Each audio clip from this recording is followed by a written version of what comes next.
Okay, so we were talking about what should be the approach for mains 2024. All right. 20 ठीक है, 20 सितंबर से start हो रहा है पेपर। सो हमारे पास अप्रोक्सीमेटली 90-95 डेज है। यहाँ से जाए अगर हम आगे जाएंगे, so we have approximately 90 to 95 days to prepare for this examination. Okay, so now अभी तो रिजल्ट नहीं आया है ना, हमारे पास रिजल्ट नहीं है ऑफ व्हाट प्री का, क्लियर नहीं है। So I will suggest what in this case what should be done. Suppose you are getting anywhere above 85 plus, अगर आपका 85 प्लस आ रहा है, या आई विल से इवन 80 आ रहा है, 80 से 85 के बीच में आ रहा है, क्योंकि आंसर की में बहुत प्रॉब्लम है। अभी चैलेंजेस होंगे 22 तारीख तक, 22 जून तक there will be challenges to the UPSC answer key. वहां से भी आंसर की बदल सकता है या क्वेश्चंस ड्रॉप हो सकते हैं। ओके, देयर हैव बीन 20 से 25 मार्क्स का स्विंग है बहुत सारे एस्पिरेंट्स का। सपोज किसी कोचिंग से उनके 80 आ रहे हैं तो किसी कोचिंग से उनके 102 भी आ रहे हैं। ओके, तो मैं इस एस्पिरेंट को क्या बोलूंगा है, इसको क्या बोलूंगा जिसके एक कोचिंग से 102 आ रहे हैं और एक क्वेश्चन से 80 आ रहे हैं। अगर क्वेश्चन ड्रॉप होता है तो उस केस में व्हाट हैपेंस इज दैट कि आपका फिर मान लिया एक क्वेश्चन ड्रॉप हुआ तो फिर 198 से आपका सिलेक्शन होता है सारे एस्पिरेंट्स का। Okay, if the question is drop तो सारे एस्पिरेंट्स का 198 से सिलेक्शन होता है। ओके, उस केस में and it is up to the commission what kind of formula it wants to come up. लेकिन नॉर्मली क्या देखा गया है कि अगर 4 क्वेश्चन ड्रॉप हुए तो फिर -2 × 4 कर दो। ओके, उतना आपका माइनस हो जाएगा 200 से और फिर आप आगे जा सकते हो। नहीं तो व्हाट कमीशन सेज, कमीशन क्या कंपनसेटरी मार्क्स देना चाहता है, सबको 2 नंबर देना चाहता है या नहीं देना चाहता, it is up to the commission. लेकिन वो आपको अनफेयरली ट्रीट नहीं करेगा फॉर अ ड्रॉप्ड क्वेश्चन, इसको हटा दो दिमाग से। लेकिन फिर भी आयल से आप जाइए 4-5 इंस्टीट्यूट के अगर आंसर की से रेप्यूटेबल इंस्टीट्यूट, उनके आंसर की से 80 से 85 से ऊपर आ रहा है, आपको 80 प्लस और 85 प्लस आ रहा है, please prepare for mains. At least एक पेपर रिजल्ट आने तक निपटा दो। It could be ethics, it could be one paper of your optional, it could be GS 1 2 3 depending upon what is your appetite. Okay, ऐसे भी लिख सकते हो तो लिख दो। तो I will say that if you are getting 80 plus, please start. और स्टार्ट करके क्या करो, at least one paper should be done, should be ready by prelims result. This is very, very important. See, many people are there who are clearing prelims for 4 times out of 4, 5 times out of 5, 6 times out of 6, and they have never gone to the interview stage. मतलब 6 mains लिख के they have never gone to the interview stage. I know those people personally. I know a person 2017 से attempt दिया उन्होंने, 2023 उनका last attempt था। Continuously उन्होंने 6 attempt में मेंस लिखा, एक बार भी उनको कॉल नहीं आई। सो प्लीज लाइटली मत लेना इसको। दूसरी चीज मैं ये बोल रहा हूं, इस चीज को बहुत ध्यान से सुनना आप। ये चीज है that the luck factor is so huge that there is no guarantee that you will clear again. आज आपका अगर 110 बन रहा है, 115 बन रहा है, आप बहुत खुश हैं, ठीक है, डांस चल रहा है, गाना चल रहा है घर पे, इस बार तो हो गया selection. Please trust me, there is no guarantee you are going to get selected 2025, 26 और 27, whatever the numbers of attempts there are left. कोई गारंटी नहीं है तुम्हारी, इसीलिए जो तुम कर सकते हो, जो तुम झोंक सकते हो, इसमें झोंक देना। बिकॉज अगर आपने 100% नहीं दिया मेंस में, और अगर आपका इंटरव्यू कॉल नहीं आया तो देर इज अ पॉसिबिलिटी कि आपका फिर प्रीलिम्स कभी नहीं निकलेगा। Because luck factor is almost at 40%, 40 से 50% अब लक फैक्टर हो गया इस पेपर का। You can not bank on your knowledge, and I am saying this as somebody जो who sells courses for a living. मैं तो कहता ना, नहीं नहीं 4 तरीके का क्लीशे तुमको हार्ड वर्क मेहनत पे तुम्हें दे देता कि ये कर लो, कोशिश करने वालों की हार नहीं होती। आई am not saying that, I am saying that 40% is luck, And if you are clearing prelims, thank your stars that you are clearing prelims, because there is no, absolutely no guarantee that you are going to clear prelims next time. तो अगर prelims clear कर रहे हो तो it is your duty to prepare hard for mains. अब कैसे करना है उसको देखो। तो मैंने आपको एक चीज बता दी, क्या बताई, कि एक प्रीलिम्स का पेपर, सॉरी एक मेंस का पेपर आपको जरूर से करना है। 80 प्लस आ रहा है तो प्रिपेयर करना स्टार्ट कर दो, ठीक है। अब जैसे सम पीपल आर देयर जिनको 80 से नीचे आ रहा है, okay, suppose they are getting less than 80, उनके लिए क्या है? तो आई विल स्टिल सजेस्ट जिनके 75 से 80 के बीच में आ रहा है या उसके आसपास रह रहा है, तो you also start preparing, because you can, you never know वाला सिचुएशन हो सकता है। People are saying that 85 cut off जाएगा, आप कैलकुलेट कर रहे हैं 75, मान लिया UPSC comes in your favour और फिर आपका कट ऑफ पार हो गया, तब क्या करोगे? तो I will suggest that 75 to 80 वाले भी कर लें, लेकिन अगर जिनका कम आ रहा है, 60s में आ रहा है आपका, 50s में आ रहा है, ओके, 70 से 75 के बीच में भी अगर आपका आ रहा है, so I will say that take some days rest, okay, because you have a longer battle to fight. आपको मैराथन दौड़ना है, क्योंकि 25 का अटेम्प्ट तो देना ही है ना, 25 का अटेम्प्ट तो देना है, that's why you are sitting here. आप यहाँ पर क्यों आए हैं? क्योंकि 25 का भी अटेम्प्ट देना, या तो आपका मेंस क्लियर हो रहा है या तो आपका 25 का अटेम्प्ट देना है, तभी आप यहाँ पर आए, है ना। सो जिनको 25 का अटेम्प्ट देना है, आई विल हाईली सजेस्ट थोड़ा सा आप ब्रेक ले सकते हो, अगर if you are getting less than 75, okay, if you are getting less than 75, तो in that case you can take a few days break, maybe go out, कहीं घूमने चले जाओ, okay, because it's a very tiring process. When I came back at home, तो मेरे को ना fear लग रहा था, ना दुख लग रहा था, ना खुशी लग रहा था, आई वाज जस्ट टायर्ड, इसीलिए मैंने लिखा भी था, okay, UPSC aspirant is just tired. वो ना खुश है ना दुख है, कुछ नहीं है, उसको बस इस चीज, बंधन से मुक्ति चाहिए, है ना। तो दैट इज द थिंग, आपको लॉन्गर बैटल फाइट करना है, आपका 2 साल का साइकिल चलेगा, 1 साल प्रिपरेशन, 1 साल एग्जामिनेशन, ओके। तो आपको जो है एक लॉन्गर बैटल फाइट करना है, मे बी गो आउट, कहीं घूमने चले जाओ, मूवीज देख लो, कुछ कर लो, ठीक है, and please have patience, alright. Self preservation पे आपको फोकस करना है। What do I mean by self preservation? देखिए, सेल्फ प्रिजर्वेशन का ये मतलब होता है कि आप इस प्रोसेस के चलते अपने आप को ना खत्म कर दें। पता चला कि आप एक happy go lucky kind of person थे, और by the end of your 5-6 attempts you have become a bitter person, you have become somebody who has high blood pressure, who has very bad health, okay, so ये नहीं होना चाहिए। इसीलिए what I'll say, people who are getting less than 75, trust me, you are not stupid, you are not stupid भाई। I know persons जिनको मैंने कहा ना 30 से 71 आया है, आई know people who have got 48 से लेके 70 पे चले गए हैं। तो 22-23 नंबर जो है ना, 22-23 नंबर जो है, अगर बढ़ रहा है तो क्या वो पर्सन स्टूपिड है जिसके 30 नंबर आए हैं और 48 आया है? अब वो 70 लेके आ रहा है, just by following the basic books. आप समझो कि 11 महीने में वो क्या वंडर्स कर सकता है, what kind of wonders this person can do. If he can go from 40 marks का जंप है, तो वो आराम से 20-25 मार्क्स का जंप विथ एन 11 मंथ हो सकता है, okay. So I just talk about all the facets, ठीक है। आपका जो भी क्वेश्चन है उसको हम इसमें डिस्कस करेंगे, पहले एक जनरल बात कर लेते हैं। For example, let's say 80 plus आ रहा है, इवन 75 प्लस आ रहा है, तो हमें मेंस के लिए क्या करना है? तो सबसे पहले मान लिया कि 3rd या 2nd जुलाई को रिजल्ट आ रहा है, उसके पहले one paper, pick one paper and do it. It could be anything, it could be one GS paper और वन ऑप्शनल पेपर।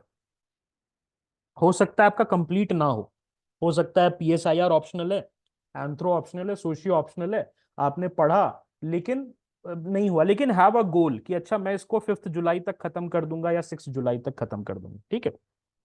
आप ये कर सकते हो। उसके बाद जो है, once you are clear that okay I am qualifying, UPSC के पीडीएफ में नाम आ गया, I am qualifying, so in that case, okay, in that case what could be done is that आपको जो है सारे पेपर को अलग रखना है, ओके। GS1 अलग रहेगा, GS2 अलग रहेगा, GS3 अलग रहेगा, GS4 अलग रहेगा, और आपका ऑप्शनल 1, ऑप्शनल 2 अलग रहेगा।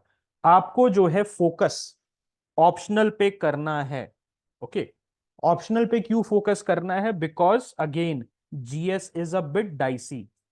ओके, जीएस में जो है it is a bit dicey, anybody can score in the range of 350 to 420। Okay, ये वाला जो रेंज है 350 टू 420 वाला, this can be achievable for anybody, और आपको पता नहीं चलेगा। फॉर एग्जाम्पल यहां पर एक और प्रॉब्लम है, जैसे पेपर्स लाइक एसे। अब एसे आपने लिखा, I remember this girl, okay, she is my cousin and she has qualified with all India rank 99।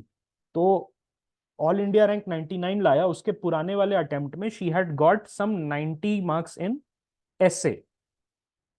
She then wrote next year, कोई ज्यादा प्रिपरेशन नहीं किया, कुछ एक्स्ट्रा नहीं किया, and she was fearful that last time मेरा essay में सिर्फ 90 बना था। नेक्स्ट अटेम्प्ट में उसको 126 दे दिया। तो क्या आदमी बिना प्रिपरेशन के इतना झूल सकता है? 36 नंबर, 36 नंबर पे तो आदमी कहाँ से कहाँ पहुंच जाता है। तो ये 36 नंबर का जो बढ़त है, यू नेवर नो। आपने बहुत फंटास्टिक ऐसे लिखा एंड यू आर गेटिंग 120, और आपके किसी दोस्त ने बहुत ऐसे लॉल सा ऐसे लिख दिया एंड ही इज गेटिंग 140। तो एग्जामिनर पे भी डिपेंड करता है, सब्जेक्टिव एग्जामिनेशन है, you have to take it with a pinch of salt. ऐसा नहीं होगा कि if you are writing 50 essays in the next 96 days और 95 डेज तो आपका 160 ही आएगा। See, there is a natural flair as well. ऐसे राइटिंग में आंसर राइटिंग में एक नेचुरल फ्लेयर होता है, कुछ लोगों का बचपन से होता है। Some people are lucky, okay, उनको उस टाइप का एनवायरमेंट मिल गया तो they are doing good. Some people have to start from scratch. तो I am talking about people who have to start from scratch, I am not talking about natural talents. Okay, all right, I am talking about not talking about natural talents, I am talking about people who have to start from basics, जिनको अभी सीखना है answer writing. Okay, अब आप जैसे GS 1 में जाइएगा, suppose मैं जीएस 1 में जाऊंगा, इसके बाद ऑप्शनल की बात करेंगे, एसए की बात करेंगे, पहले जीएस की बात करते हैं। तो जीएस 1 में हेड्स में डिवाइड करो। You have got ancient and medieval, जिसमें आर्ट एंड कल्चर आपका आएगा, आर्ट एंड कल्चर वाला पोर्शन आएगा, ठीक है। सो इट रेंजेस, अब यूपीएससी पर डिपेंड करता है कितना पूछेगा। May be they can ask 3 questions, maximum 40 number का पूछ सकता है और मिनिमम 30 नंबर का पूछेगा। तो 30 to 40 numbers shall be attributed towards your, I'll just write it here, ancient and medieval. This is not strictly ancient and medieval, this is mix of ancient, medieval, art and culture. Okay, तो 30 to 40 marks UPSC यहाँ पूछेगा। उसके बाद आपका आता है history का। History में 3 हेड्स हो जाते हैं, मॉडर्न हिस्ट्री हो जाता है, वर्ल्ड हिस्ट्री हो जाता है, ठीक है, और पोस्ट इंडिपेंडेंस हिस्ट्री हो जाता है।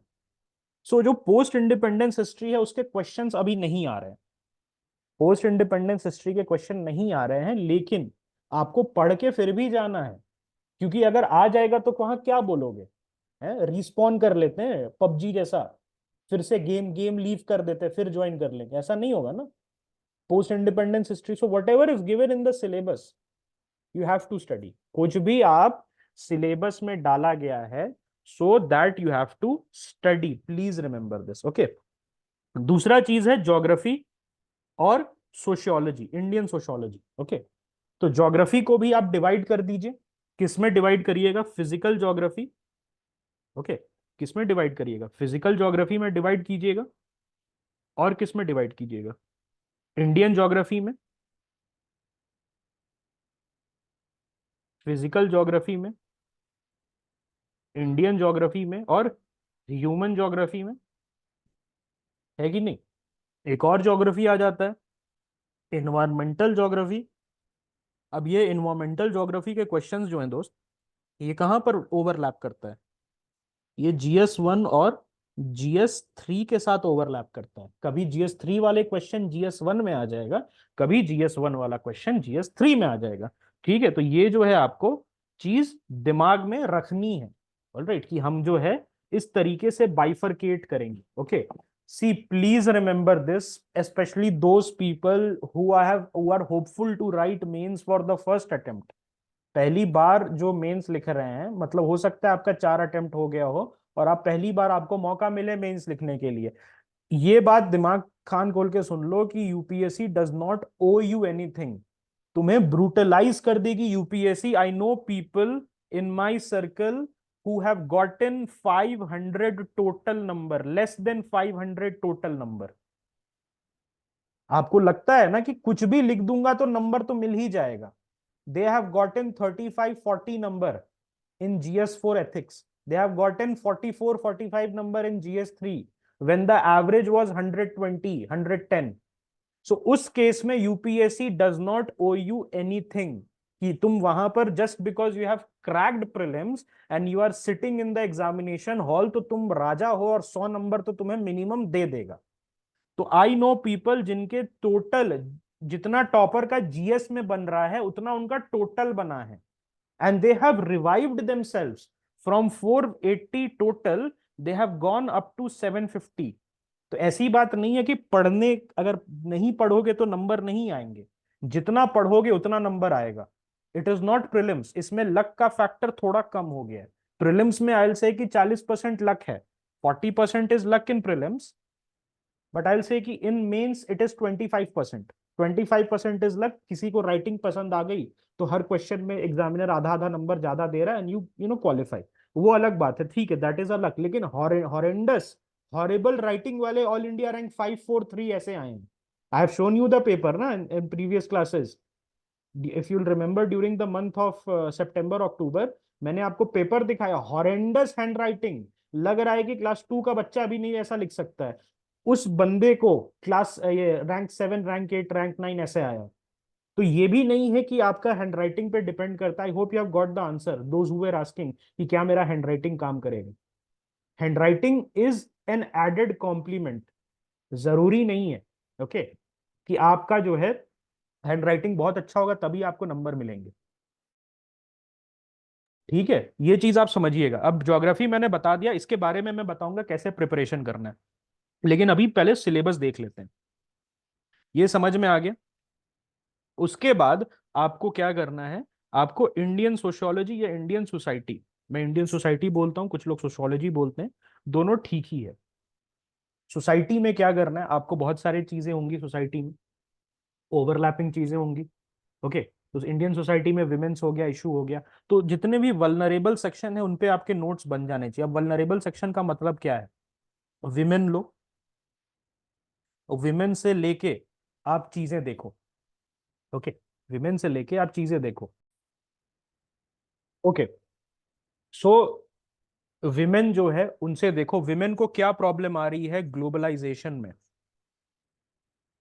विमेन को क्या प्रॉब्लम आ रही है अर्बनाइजेशन में, अर्बन एरिया क्या विमेन के लिए सेफ है, विमेन से इशू, कंटेम्प्ररी इश्यूज क्या क्या है, ग्लास सीलिंग का इशू है, उस पे आपके नोट्स बन जाने चाहिए ओके। विमेन से क्या इशू है, विमेन से, और एल्डरली केयर, क्या विमेन एल्डरली केयर देती है, अनपेड लेबर, उसका क्या इशू है, आप उससे देखो okay.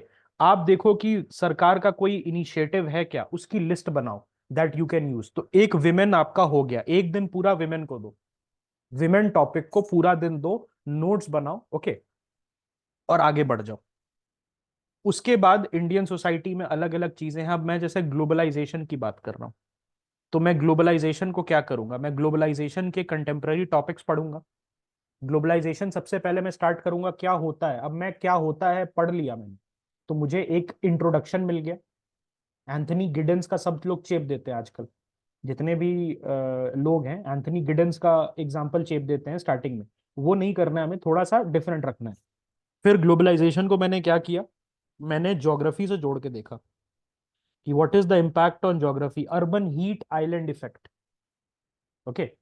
Urban heat island effect क्या है, is it not you know indirectly related to globalisation, है कि नहीं।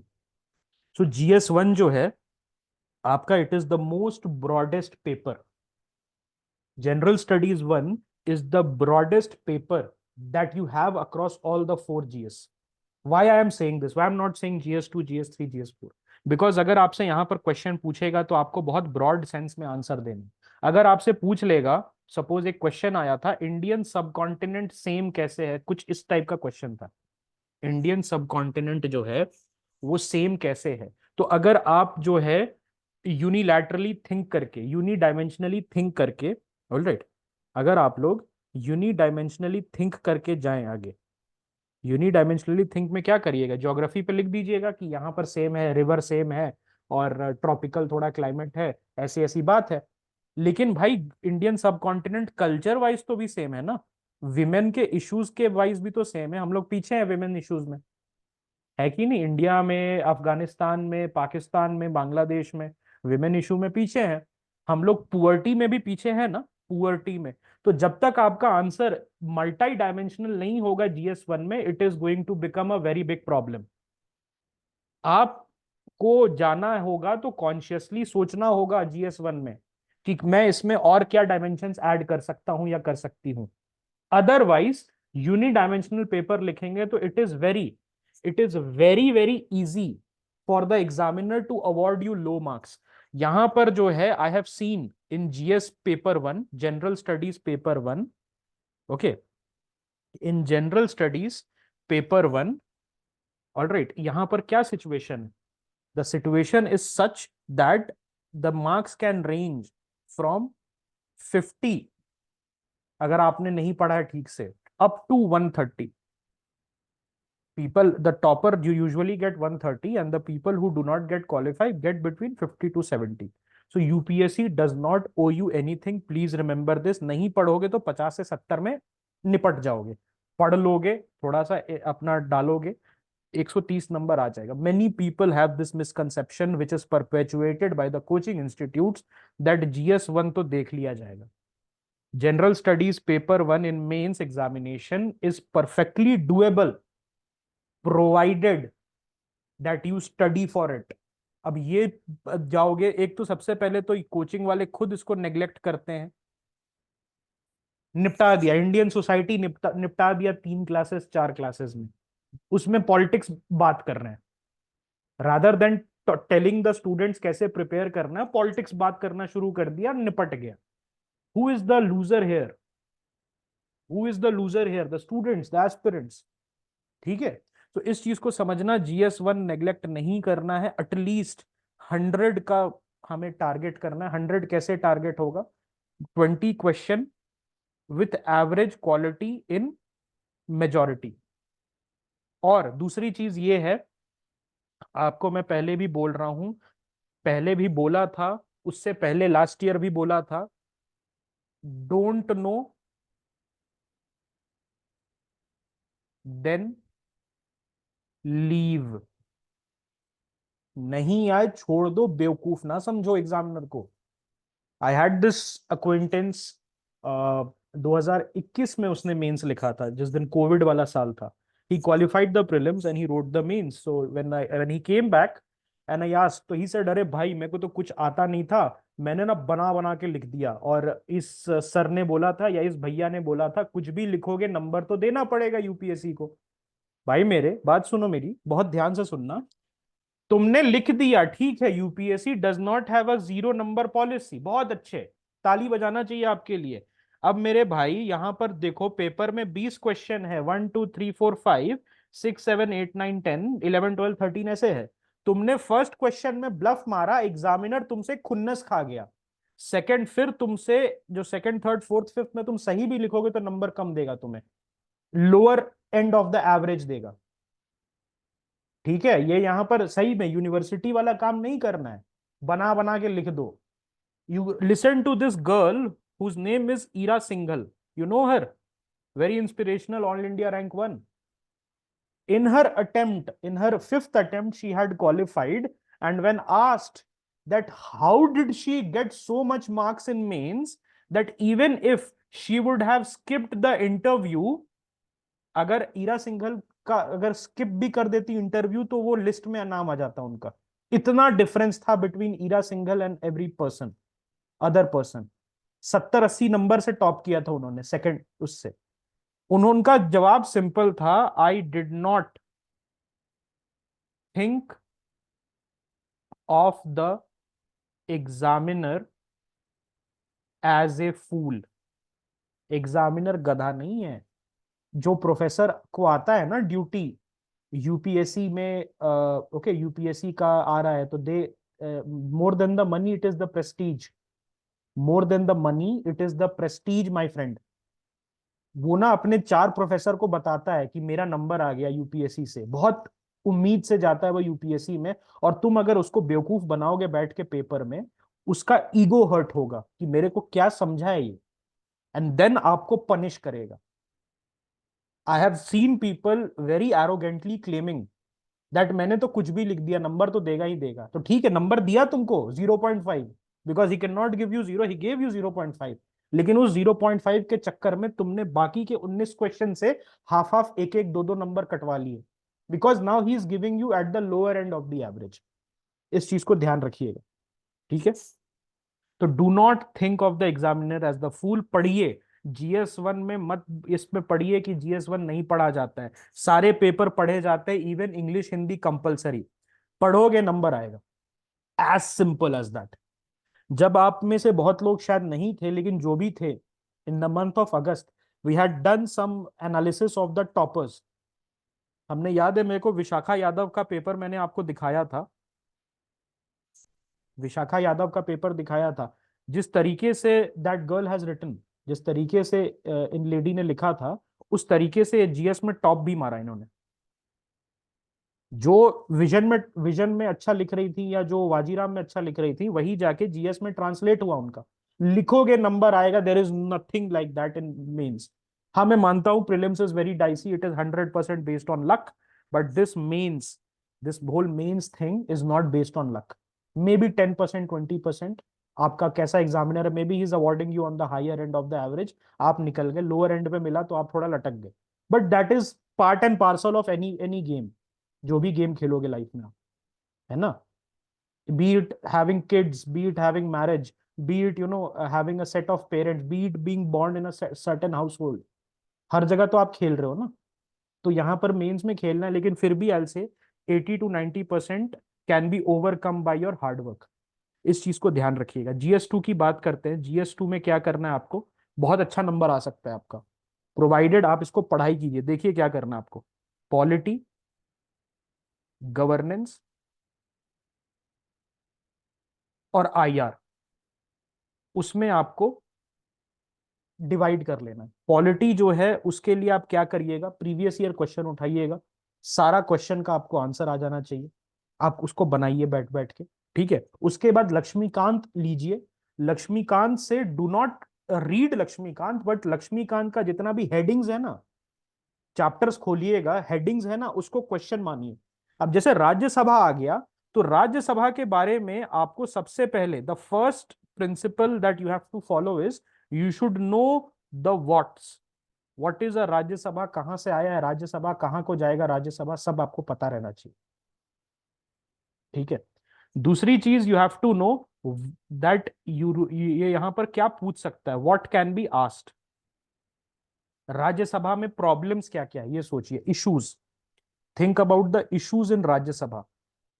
अब अगर मैंने आपको बताया था, उस समय आप लोग नहीं थे, but I use to discuss in some other forum, मैंने बोला कि इश्यूज ऑफ राज्यसभा पढ़ लेना, इश्यूज ऑफ राज्यसभा पढ़ लेना। दैट ईयर वो यूजलेस स्टेपनी वाला क्वेश्चन आ गया था, थोड़ा सा पुरानी बात है ये, लेकिन यूजलेस स्टेपनी वाला क्वेश्चन आ गया था, सिंपल एनालिसिस करके, दैट ओके इन लक्ष्मीकांत और in the constitution there is the Rajya Sabha, Rajya Sabha is now my topic, Rajya is now my topic, and I know the basics, which is the prelims level knowledge, that what the Rajya Sabha can do with regards to money bill, what the Rajya Sabha can do with regards to the creation of all India services, I know. So this is my first base layer knowledge, and now I will build my mains knowledge on this what. Now when this will happen, जब मेरा ये हो जाएगा, फिर मैं जाऊंगा mains level knowledge पे और अपने से पूछूंगा कि क्या क्या क्वेश्चन आ सकता है। So there are certain issues, there are talks of reforms, क्या इसको अबॉलिश कर देना चाहिए, कर देना चाहिए तो क्यों नहीं करना चाहिए, या कर देना चाहिए तो क्यों करना चाहिए, ये सारी चीजें आपके नोट्स में आ जानी चाहिए। सो राज्यसभा पे 350 से 400 वर्ड का A4 साइज में नोट्स आपको मिल जाना चाहिए, which you will revise 4 times 5 times, which you will write answer at least twice. Once it is done, Rajya Sabha में तुम्हारा मजाल है कोई तुम्हारा नंबर काट ले। अब यही मान लो आर्टिकल मैंने अरेंज कर दिया, आर्टिकल मैंने अरेंज कर दिया, आर्टिकल सपोज आर्टिकल 22, आर्टिकल 22 में है। आर्टिकल 22 में क्या आता है? क्या कोई मुझे बता सकता है व्हाट कम्स अंडर आर्टिकल 22? क्या इसमें प्रिवेंटिव डिटेंशन वाला चीज आता है? Preventive detention and normal detention. तो अब मैं बोलूंगा कि प्रिवेंटिव डिटेंशन मैंने न्यूज में कहाँ पढ़ा है? प्रिवेंटिव डिटेंशन मैंने न्यूज में कहाँ पढ़ा है? हाँ, अरे हाँ, कश्मीर में न्यूज में था। अरे हाँ, यहां पर न्यूज में था। Let me open the Hindu article and make notes on preventive detention. एक मेरे को बात बताओ, अगर ये तुम टेम्पलेट फॉलो नहीं करोगे तो किसी जन्म में आपका पॉलिटी का सिलेबस कंप्लीट होगा? किसी जन्म में आपका पॉलिटी का सिलेबस नहीं कंप्लीट होगा, unless and until you have the constitution in your hand, और उसको यूज करके as a you are using the constitution as what, as a topic book. अच्छा, आर्टिकल 51 है, 51A फंडामेंटल ड्यूटीज है। चलो इस पे मैं नोट्स बना लेता हूं। अब यहां पर नोट्स ये नहीं है कि 51A में क्या क्या आता है, यहां पर नोट है that what does it convey. अब मुझे ये लिखना है, अब मुझे आर्टिकल 51A में लिखना है, इसकी नेसेसिटी बतानी है। तो ठीक है, स्वरण सिंह कमिटी के बारे में मुझे पता है, that was necessary for prelims and that is necessary for the first part of your answer, because in the first part of your answer you are going to talk about article 51A and you are going to establish a rapport with the examiner that okay, my dear Mr. Examiner or Miss Examiner, this is the fact that I know what is article 51A. So here are the facts that it was okay instituted in the 42nd Constitutional Amendment Act. It was instituted on the recommendations of the Swaran Singh Committee. But उसके बाद क्या है? उसके बाद your preparation for mains is going to kick in. Why it is necessary to have this? क्यों किया गया? क्या इनको हटा देना चाहिए? क्या इनको रखना चाहिए? What about right to property? अब जो right to property है, आपका जो right to प्रॉपर्टी है दोस्त, ठीक है, उसमें सोचना होगा ना आपको। सबसे पहले तो उसके बारे में फैक्ट्स पता होना चाहिए। नेहरू जी ने हटाया था, मोरारजी देसाई ने उसके बाद क्या किया, क्या नहीं किया, इंदिरा गांधी ने क्या किया 42nd अमेंडमेंट एक्ट से, मोरारजी देसाई ने क्या उसको हमेशा के लिए 300A में भेज दिया, या ऐसा कुछ था क्या? उसके बारे में फैक्ट्स आपको पता होना चाहिए। उसके बाद जोड़िए किससे? क्या मैं इसको इकोनॉमिक रिफॉर्म से जोड़ सकता हूँ? Right to property, land reform से बिल्कुल मैं जोड़ सकता हूं। उसके बाद let just throw a random article at me, मैं बताता हूं कैसे प्रिपरेशन करना है पॉलिटी का। कोई भी रैंडम आर्टिकल आप बोलिए, कोई भी random article, any random article you can say. Money bill, money bill का क्या प्रोसीजर है? क्या यूपीएससी आपको फैक्चुअल क्वेश्चन पूछ सकता है 10 नंबर का? What is the procedure of money bill? अब इसमें इशू क्या है? क्या सरकार राज्यसभा का स्क्रूटिनी से बचने के लिए, राज्यसभा से स्क्रूटिनी के बचने के लिए क्या नॉर्मल बिल को मनी बिल सर्टिफाई करके पास करा रही है? मनी बिल को सर्टिफाई करके पास करा रही है? क्या ये क्वेश्चन यूपीएससी पूछ सकता है आधार जैसा? और यहां पर आपसे पूछ सकता है मनी बिल का बहुत सिंपल चीज, दैट मुझे बताइए मनी बिल का क्या प्रोसेस है। प्रोसीजर पूछ लेगा 10 नंबर का स्ट्रेट फॉरवर्ड, और आप फिर वहां पर याद कर रहे हैं, अरे यार पेन चलाने के बजाय याद कर रहे हैं। तो दोनों एस्पेक्ट आपको कवर करना है पॉलिटी में। First aspect whenever it comes to money bill is you have to suppose any topic, not even money bill, कोई भी टॉपिक आएगा तो उसका फैक्ट्स पहले क्लियर कीजिए, पहले उसका फैक्ट उसका क्लियर कीजिए, उसके बाद उसके कंटेम्प्रेरी इश्यूज को देखना है आपको कि इससे क्या इश्यूज मुझे याद आता है। अब इसमें करना क्या है आपको? मनी बिल जो है, मनी बिल टाइप कीजिए। एक बार आपने मनी बिल लक्ष्मीकांत से कंप्लीट कर दिया फैक्चुअल, लास्ट में टाइप कीजिए मनी, गूगल में जाके मनी बिल द हिंदू, और न्यूज वाले जो टैब होता है उसमें जाइए, जो न्यूज वाला टैब होता है उसमें जाइए और देख लीजिए पिछले 2 साल में कोई आर्टिकल आया है जो यूपीएससी उठा के मेरे से पूछ सकता है। समझे आप?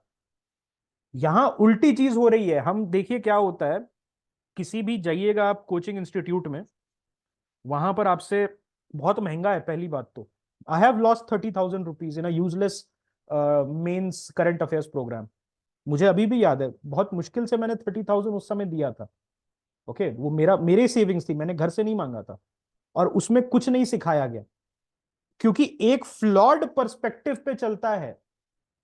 जितने अभी आपका मेंस करंट अफेयर्स प्रोग्राम है, वो एक फ्लॉड पर्सपेक्टिव पे चलता है, that there will be articles, there shall be articles, और उसके बेसिस पे हम करंट अफेयर्स बनाएंगे। आपके मेंटर्स जो हैं, आपके जो मेंटर्स हैं, जो भी एग्जीक्यूट कर रहे हैं उस प्रोग्राम को, दे गो थ्रू हिंदू, दे गो थ्रू इंडियन एक्सप्रेस, और वहां से निकाल निकाल के बोलते हैं कि दीज आर दी आर्टिकल्स, और ये है। अब मुझे बताइए कि क्या सारे एडिशन वो पढ़ते होंगे?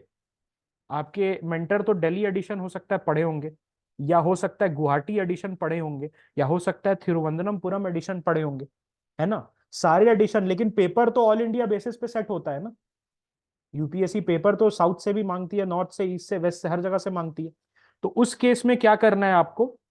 जैसे आर्टिकल 142 ले लीजिए, this is directly from the constitution. मुझे पता होना चाहिए कंप्लीट जस्टिस क्या है, इसके पीछे का फैक्ट्स क्या है, I should know about this. उसके बाद में मेन सेंट्रिक इशू में जाऊंगा, because once I have completed article 142 का फैक्ट, तो I can solve the direct factual question in mains, जो 10 नंबर का आएगा। लेकिन अब इशू पे बात आती है, तो मैं article 142 complete justice the Hindu type करूंगा गूगल पे, और न्यूज में चला जाऊंगा, और न्यूज में देखूंगा पिछले 2 साल में कुछ न्यूज आर्टिकल आया है कि नहीं इस पे। तो I am using the static portion to study current, I am using the static topics to study current rather than what is done in the UPSC coaching industry कि current use करके static पढ़ाते हैं। This is the flawed perspective. That's why no person comes out and says कि देखो मेरा कितना mains का बहुत अच्छा गया और मेरे मेंस से इतने आए। चुप लगा जाते हैं, फिर नेक्स्ट ईयर नया कोर्स लॉन्च कर देते हैं। यू हैव दिस फोमो कि कहीं तो पैसा डालना है, मेंस के लिए कोई तो कुछ बताएगा, ऑन एवरेज आप दे देते हैं पैसा। लेकिन यहां पर फ्लॉड पर्सपेक्टिव ये है, you should be studying static first and then उसका करंट ढूंढिए। क्योंकि आर्टिकल 142 का जो आर्टिकल है, मतलब जो ओपिनियन ऑपेड है, वो तो किसी से मिस हो जाएगा, और फिर वो आपका कॉन्ट्रैक्ट लेगा क्या, तुम्हारा ठेका लेगा क्या कि तुम्हें पास कराने का? वो तो शाबाशी दे देगा जो भी निकल जाएगा, आप पीछे रह जाइएगा कि सर ने तो पढ़ाया नहीं यार, क्या करें अब। उसको मतलब नहीं है, he will just call the person whoever is getting selected, उसको कॉल कर लेगा और उस दिन उसको हाथ मिला देगा, विक्ट्री साइन दिखवा देगा, खत्म बात। वो ये नहीं बोलेगा कि देखिए ये मेरी रिस्पॉन्सिबिलिटी थी, मैंने आपको आर्टिकल 142 के बारे में नहीं बताया। तो ये फ्लॉड पर्सपेक्टिव पे चलता है that there shall be current affairs which shall dictate your static portion. आप थोड़ा समझदार बनिए, स्टैटिक पोर्शन को पहले कीजिए और उसके बाद आप करंट कीजिए। जस्ट चेक गवर्नर से रिलेटेड कितने ऑपेड्स हैं, आप चेक कीजिए स्पेशल लीव पिटिशन से कुछ कितने ऑपेड्स हैं। कोई ऑपेड्स नहीं है, मान लो 2 से 3 साल में स्पेशल लीव पिटिशन पे कोई ऑपेड हिंदू और इंडियन एक्सप्रेस में नहीं आया है, और किसी हिंदुस्तान टाइम्स में नहीं आया है, which is showing in the Google वाला। उस समय क्या करना है, स्पेशल लीव पिटिशन का फैक्चुअल एनालिसिस कर लेना है, और थोड़ा सा देख लेना है कि स्पेशल लीव पिटिशन से क्या प्रॉब्लम और क्या अच्छी चीज आ जाती है। So UPSC can ask you then factual question. जहां पर करंट कम होता है, ऑपेड कम होता है, ये सारी चीजें नहीं आई है 4-5 सालों में, वहां यूपीएससी जो है आपसे नॉर्मल क्वेश्चन पूछ लेगा। ऑलराइट, सो इस चीज को ध्यान रखिएगा। पॉलिटी कैसे करना है, समझ में आया आपको? पॉलिटी कैसे करना है, you got the point. I can guarantee you my friend, 120 number आपके कहीं नहीं गए हैं अगर आप शिद्दत से परफॉर्म कीजिएगा। आई एम नॉट सेइंग कि मेरा बताया हुआ कर लो ऐसा हो जाएगा, आई एम सेइंग दैट अगर आप बहुत अच्छे से परफॉर्म कीजिएगा इसमें, तो 120 नंबर कहीं नहीं गए। और यहां पर नंबर बहुत जंप होते हैं। अब मैं बात करता हूं गवर्नेंस का। गवर्नेंस के लिए क्या करना है, गवर्नेंस का नोट्स हमने दिया हुआ है आपको। ओके, अगर आपको हमारा नोट्स नहीं पढ़ना, that is also an option. I am not pushing my notes down your throat, but that has been made up to the standards of UPSC. अगर मेरा नोट्स नहीं पढ़ना है तो एम पुरी सर के नोट्स आप पढ़ सकते हो, फंटास्टिक। एमपुरी सर पहले अपना खुद की कोचिंग में पढ़ाते थे, आई थिंक आजकल ये प्रेप लैडर या अन अकेडमी पे कहीं पढ़ा रहे हैं। बट एमपुरी सर के नोट्स फंटास्टिक है गवर्नेंस के मामले में। और क्या करना है आपको, कीवर्ड ऑफ द सिलेबस, एक एक कीवर्ड लो और उसको देखो, ठीक है, उसके साथ पीवाईक्यू सॉल्व करो, वहां देखो। फिर सेकंड एआरसी जो है, जो बैक इन 2004-5 आया था, सेकंड एडमिनिस्ट्रेटिव रिफॉर्म कमीशन, वहां से आप don't read the entire thing, वहां से टॉपिक्स ढूंढो किस किस पे क्वेश्चन आ सकता है। डिजिटल पब्लिक इंफ्रास्ट्रक्चर, अभी तक सिर्फ हम फैक्ट्स रट रहे थे, है कि नहीं? अभी तक हम लोग क्या कर रहे थे, सिर्फ फैक्ट्स रट रहे थे कि डिजिटल पब्लिक इंफ्रास्ट्रक्चर क्या होगा क्या नहीं होगा। तो सेकंड एआरसी से आपको क्या करना है, थोड़ा पुराना हो गया है, तो उससे आपको क्या करना है, वहां से देख लेना। करंट अफेयर्स इसके होते हैं, मिशन कर्म योगी है ना, this is a current affairs. और governance has an overlap with ethics, तो थोड़ा सा डायनामिक्स दोनों का रहना चाहिए गवर्नेंस में। गवर्नेंस में क्या होता है कि आपका ओवरलैप है एथिक्स के साथ, तो थोड़ा सा आंसर आपका दोनों गवर्नेंस पार्ट को, which is a more straight forward objective approach, and the ethics which is a more emotional and a subjective approach, ठीक है। तो ये चीज जो है आपको देखना है, ओके। ये चीज जो है आपको देखना है कि दोनों को बैलेंस करके आप चल रहे हो, you are neither too objective nor too subjective, okay. उसके लिए एम पुरी सर के नोट्स आप पढ़े, आईएसएसएफ के नोट्स पढ़िए आप, दोनों में से कोई प्रॉब्लम नहीं है, you can read either, okay. ये जो है सिलेबस को ध्यान में रखते हुए कंप्लीट करना है। दूसरी चीज जो है आईआर के बारे में आते हैं। आईआर में आपको क्या करना है, इंटरनेशनल रिलेशंस में, go to the Hindu website, go to the Indian Express website. अब पॉसिबल नहीं है दैट आप जो है, अगर कहीं पर कंसोलिडेट आपने किया हुआ है पिछले 1.5 साल का करंट अफेयर्स आईआर से रिलेटेड, तो वो आप कर सकते हो। लेकिन अगर नहीं किया है, फिर से न्यू न्यू फ्रेश स्टार्ट कर रहे हो, तो 3 महीने में आप पूरा नहीं पढ़ सकते हो सारा पेपर। उसके लिए क्या करना है, आईआर से रिलेटेड न्यूज आपको हिंदू के वेबसाइट पे मिल जाएंगे और इंडियन एक्सप्रेस के वेबसाइट पे मिल जाएंगे, वहां कर लेना। दूसरी चीज है, हैव अ मैप। बहुत फंटास्टिक चीज बता रहा हूँ दोस्त, और इससे क्या है, आई का ये आईआर का, I have predicted questions last year. मेरे I was talking to this friend, और उसको मैंने बोला था कि भाई ऐसे आप कर लेना, and he did that and he was able to answer IR question. कैसे, देखो बताता हूँ। सबसे पहले यूपीएससी के सिलेबस में नेबरहुड है, नेबरहुड है, याद है, India and its neighbourhood. India and its neighbourhood है कि नहीं, मुझे ये आप बताइए। हाँ है। अब देखिए इंडिया का जो नेबरहुड है, suppose this is the map of India, तो उसके नेबरहुड में पाकिस्तान है, उसके नेबरहुड में नेपाल है, उसके नेबरहुड में भूटान है, उसके नेबरहुड में म्यांमार है, उसके नेबरहुड में चाइना है, उसके नेबरहुड में श्रीलंका है, उसके नेबरहुड में मालदीव्स है, और उसके नेबरहुड में Indian Ocean islands like Seychelles and Mauritius है।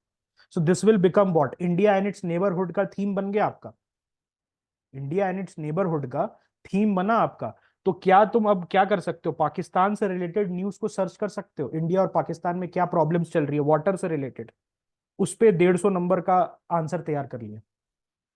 टेररिज्म से रिलेटेड, टेरर से रिलेटेड, कश्मीर से रिलेटेड, कि after the Kashmir abrogation what has happened. तो तुमने कुछ नहीं देखा, कोई कोर्स ज्वाइन नहीं किया, किसी भी टाइप का गाइडेंस नहीं लिया, सिर्फ एक मैप के भरोसे क्या आपने पाकिस्तान को कवर कर लिया। अब कुछ छूटेगा तुमसे पाकिस्तान के बारे में? नारकोटिक्स हो गया, यहां पर नारकोटिक्स डाल दीजिए, नारकोटिक्स हो गया। थोड़ा सोचिएगा बैठ के, थोड़ा सोचिएगा बैठ के, लेकिन आंसर आ गया कि नहीं पाकिस्तान से रिलेटेड। अब मुझे ये बताओ, you are joining any kind of course, अब कोर्स ज्वाइन करना आपके ऊपर है, it it will help you, it might help you, it can help you, लेकिन वो 100% हेल्प नहीं करेगा आपको। कोई भी आपको हैंड होल्डिंग नहीं करेगा। 150 बच्चों की बैच में, 200 बच्चों की बैच में स्पेशल अटेंशन कोई नहीं देने वाला है। You are the person who is going to give yourself the special attention. उसके लिए आपको क्या करना है, जैसे अभी आपने ये कर दिया, सिर्फ हमने सिलेबस यूज करके, ओनली सिलेबस यूज करके हमने 5 मेंस के पोटेंशियल टॉपिक्स उठा लिए। अब यहां पर कंपेयर करो आपके मेंटर से, who is going to give you the this mains mains का गाइडेंस। तो वो क्या करेगा, हो सकता है उसने वाटर का कोई आर्टिकल पढ़ा और उससे नारकोटिक्स का आर्टिकल मिस हो गया। Again the same blunder here, that using the current affairs to study static, rather you should use the static to study current. आपने स्टैटिक सिलेबस से 5 टॉपिक्स निकाल दिए सिर्फ पाकिस्तान के ऊपर, ठीक है। अब नेपाल की बारी है। नेपाल में आपने देखा था काली काली नदी में क्या प्रॉब्लम आ रहा है, लिपू लेक, लिम्पादूरा में क्या प्रॉब्लम आ रहा है। तो एक वो हो गया। दूसरी चीज क्या है, डेमोक्रेसी इन नेपाल। वहां से हो सकता है कोई आर्टिकल आ जाए, आप चेक करिए, वहां पर आ जाएगा कोई जरूर आर्टिकल कि नेपाल में क्या डेमोक्रेसी है। बॉर्डर इशू है हमारे साथ। दूसरा ट्रेड इशू है, चाइना के साथ क्या बॉर्डर इशू है, इंपोर्ट एक्सपोर्ट इम्बैलेंस का इशू है। भूटान के साथ क्या इशू है, हाइड्रो का इशू है हमारा, ठीक है। मैप बना सकते हो लेकिन जबरदस्ती का नहीं घुसाना। आईआर में मैप बना सकते हो लेकिन जहां स्कोप है वहां घुसाएं, जहां पर स्कोप नहीं है एब्सटेन करिए। Please abstain from including diagrams where it is not necessary. जबरदस्ती का नहीं घुसाना है, जहां कॉम्प्लीमेंट कर रहा है वहां जरूर से घुसाना है।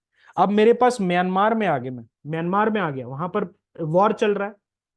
मिजोरम के साथ बॉर्डर का इशू है कि ओपन बॉर्डर रेजीम है जो, उसके चलते बहुत सारे चिन कुकी और मिजो ट्राइब के लोग वो आगे पीछे जा रहे हैं। बहुत ज्यादा प्रॉब्लम है। Lots of Indian border town are getting accidental shellings as well. गोली लग जा रही है लोगों को पैरों में, क्योंकि गोली उधर से आ रहा है म्यांमार बॉर्डर से। तो ये सारी चीजें होगी कि नहीं। क्या मैंने कोई आर्टिकल खोला यहां पर, मुझे आप ये बताइए कि क्या मैंने कोई आर्टिकल खोला आपके सामने, क्या मैंने कोई करंट अफेयर्स मॉड्यूल को देखा। मैंने सिर्फ एक मैप के बेसिस पे आपको 15 से 20 आईआर के टॉपिक, जिसमें से 2 क्वेश्चन या 1 क्वेश्चन जरूर आए, वो बताते। श्रीलंका है, हम्बन टोटा का इशू है, चाइनीज डेप्ट ट्रैप का इशू है, मालदीव्स का इशू है, अगेन डेमोक्रेटिक वैल्यूज का इशू है। वहां पर ये प्रॉब्लम है कि इंडिया के साथ इंगेजमेंट कम करना चाह रहे हैं। नीचे जाइए थोड़ा, इंडियन ओशन में चागोज आइलैंड हो गया, अजम्पशन आइलैंड हो गया, आगालेगा आइलैंड हो गया, उसका इशू है। उस पे आपको 150 नंबर के, अगर 150 मार्क्स के, 150 मार्क्स आई मीन 150 वर्ड्स के notes, not 150 marks but 150 words के नोट्स आपने बना लिया।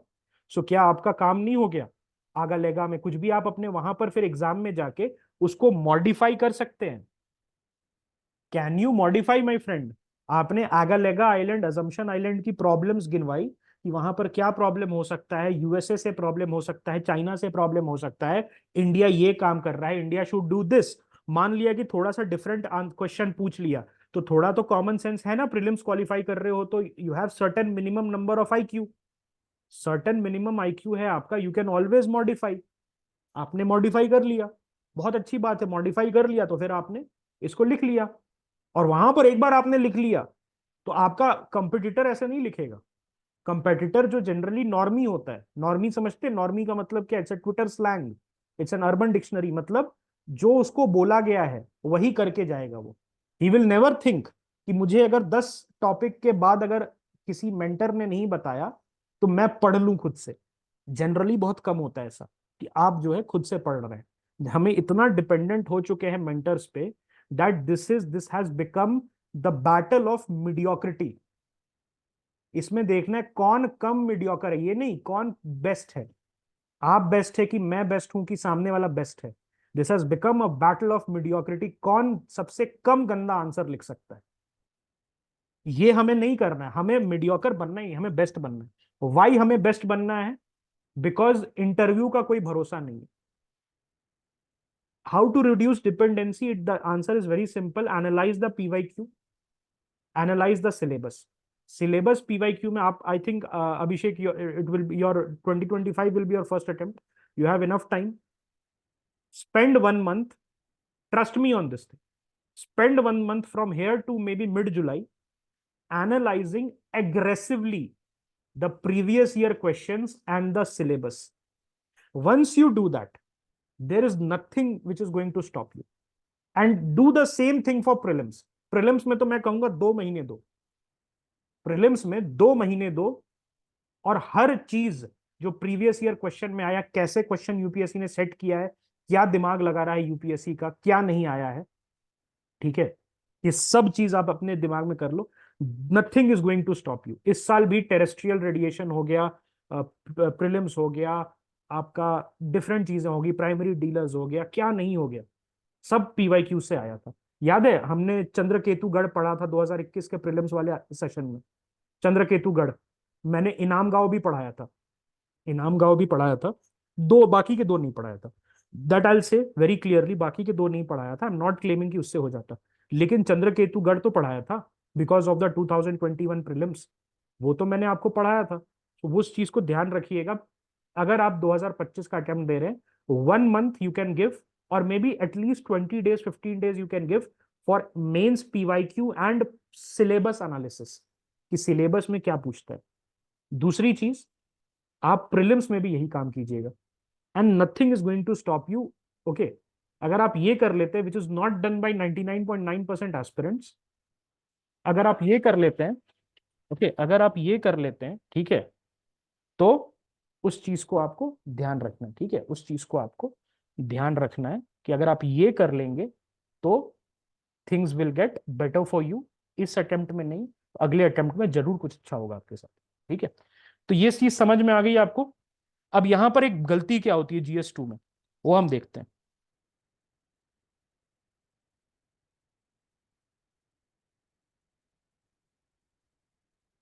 GS2 में गलती क्या होती है, डिसप्रोपोर्शनेट पॉलिटी पढ़ना, ignoring governance, ignoring governance and IR। Okay, अब ठीक है, जैसे क्या क्या वॉर चल रहा है IR में, ऐसा सोच लीजिए, जैसे सऊदी ईरान में चल रहा है जी, इसराइल पैलेस्टीन में चल रहा है, इसराइल पैलेस्टीन का पूरा पढ़ के इंडिया से लिंक कर दो, सऊदी ईरान का पढ़ के इंडिया से लिंक कर दो, आर्मेनिया अजरबैजान से पढ़ के इंडिया से लिंक कर दो, कुछ ट्रेड इशू चल रहा है WTO में, ठीक है, उसको पढ़ के what is the issue in itself, और फिर इंडिया से लिंक कर दो। बन गया कि नहीं? 15 20 40 टॉपिक, 100 टॉपिक्स तो ऐसे ही बन जाएगा आपका, अगर कंसिस्टेंटली सारे कीवर्ड्स के लिए आप करोगे, और फिर आपको काम भी तो मिल गया कि इतने दिन में आपको तुरंत काम करना है, ठीक है। दूसरी चीज जो है, IR को फोकस देना है और गवर्नेंस को फोकस देना। मैं ऐसा क्यों कह रहा हूं?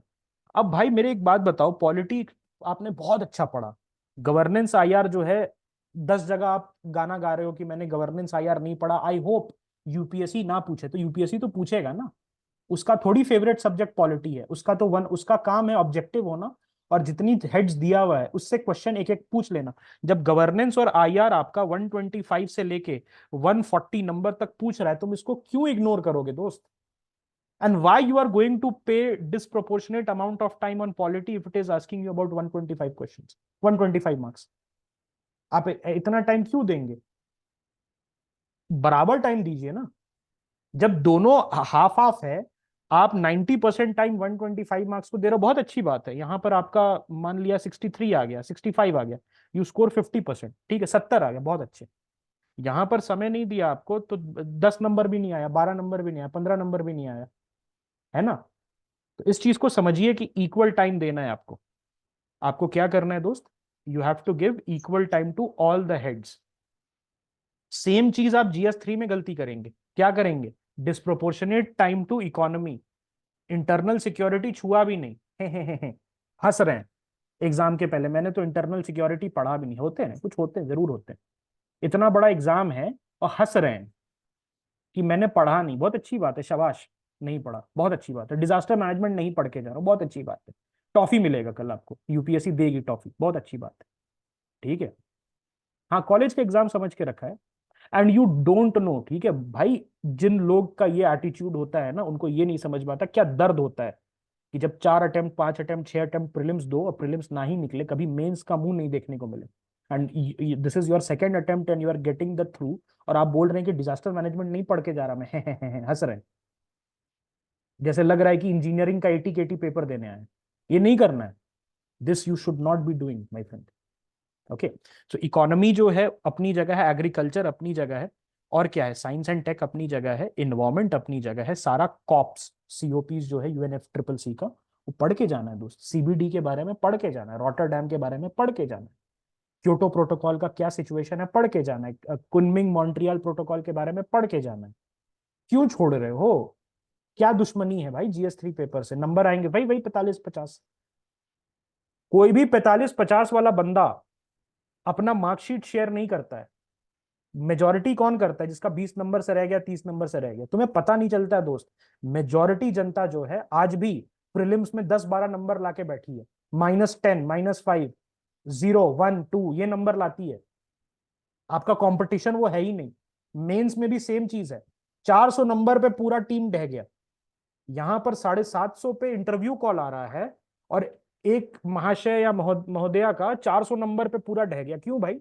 डिजास्टर मैनेजमेंट नहीं पढ़ा था, और आईआर नहीं पढ़ा था, और एक पेपर ऑप्शनल का नहीं पढ़ा था। बहुत अच्छे, कुछ बहुत बहुत फंटास्टिक। आपने एक पेपर नहीं पढ़ा आईआर का, बहुत अच्छी बात आप बता रहे हैं हमें। ठीक है, 3 महीने है ना, 90 दिन, उसमें हो जाता है। थोड़ा सा पुश करोगे अपने आप को, हाँ, सुपर ह्यूमन एफर्ट लगेगा, पीठ में दर्द होगा, तबीयत हो सकती है खराब हो जाए, लेकिन ये ना टाइम दोबारा नहीं आएगा। ये टाइम आपका दोबारा नहीं आएगा, लिख के ले लो। इस बार प्रीलिम्स निकाला है, अगले बार हो सकता है ना निकले। पढ़ो, निकल रहा है प्रीलिम्स, थैंक यू बोलो, एरोगेंट नहीं होना है। थैंक यू बोलो भगवान को कि ठीक है, आपने हेल्प कर दी। जहां पर लक का साथ देना था आपने वहां पर मेरा साथ दिया। अब मेरी बारी है कि मैं आपको प्रूव करके दिखाऊं that I am worthy of your affection, I am worthy of your आशीर्वाद, कि आपने मुझे प्रीलिम्स निकलवा दिया। बिकॉज मेरे से बहुत बड़े बड़े सूरमा जिन्होंने बहुत अच्छी पढ़ाई की थी, उनका प्रीलिम्स नहीं निकला। तो I should be thankful rather than बकैती कर रहे हैं। ओके, तो ये चीज आप समझिए, इन्वायरमेंट है, डिजास्टर मैनेजमेंट है, इंटरनल सिक्योरिटी है, और क्या है दोस्त? ये सारा हो गया ना कवर आपका। तो जब इंटरनल सिक्योरिटी से आपको 2 क्वेश्चन आ रहे हैं, डिजास्टर मैनेजमेंट से 1 से 2 क्वेश्चन आ रहा है, इन्वायरमेंट से 3 आ रहा है, साइंस एंड टेक से 1 से 2 क्वेश्चन आ रहा है, एग्रीकल्चर से 2 से 3 आ रहा है, इकोनॉमी से 2 से 3 आ रहा है, तो क्यों किसी भी हेड को आप इग्नोर कीजिएगा? सारा हेड पढ़िए ना इक्वली, और साइंटिफिकली पढ़िए। ठीक है, GS4 की बात आई, तो GS4 में जो है इसमें focus more on answer writing, which is more important than maybe reading endless किताबें। You should have basic knowledge कि what is aptitude, what is attitude, what is probability, उसका डेफिनेशन रटा हुआ होना चाहिए। ठीक है, वो इंपॉर्टेंट है। वो क्या होता है, मैं अगर आपसे पूछ दूं कि बताइए प्रोबिलिटी क्या होती है, तो प्रोबिलिटी आपको समझ में आनी चाहिए। मैं आपसे पूछ दूं कि बताइए फाउंडेशनल वैल्यू क्या क्या है सिविल सर्विसेज की, तो यू कैन कोट मी। आप, मैं आपसे पूछ लूं कि मॉन्टेस्क्यू क्या होता है, या रोसू का क्या होता है, या हॉब्स का क्या थ्योरी है, तो वो आप मुझे थोड़ा बहुत बता सकते हैं। मैं थिरुवल्लुवर के बारे में पूछूं, या मैं आपसे गांधी जी के बारे में पूछूं, या मैं आपसे औरबिंदो घोष के बारे में पूछूं, तो आप मुझे ऊपर ऊपर का बता सकते हैं।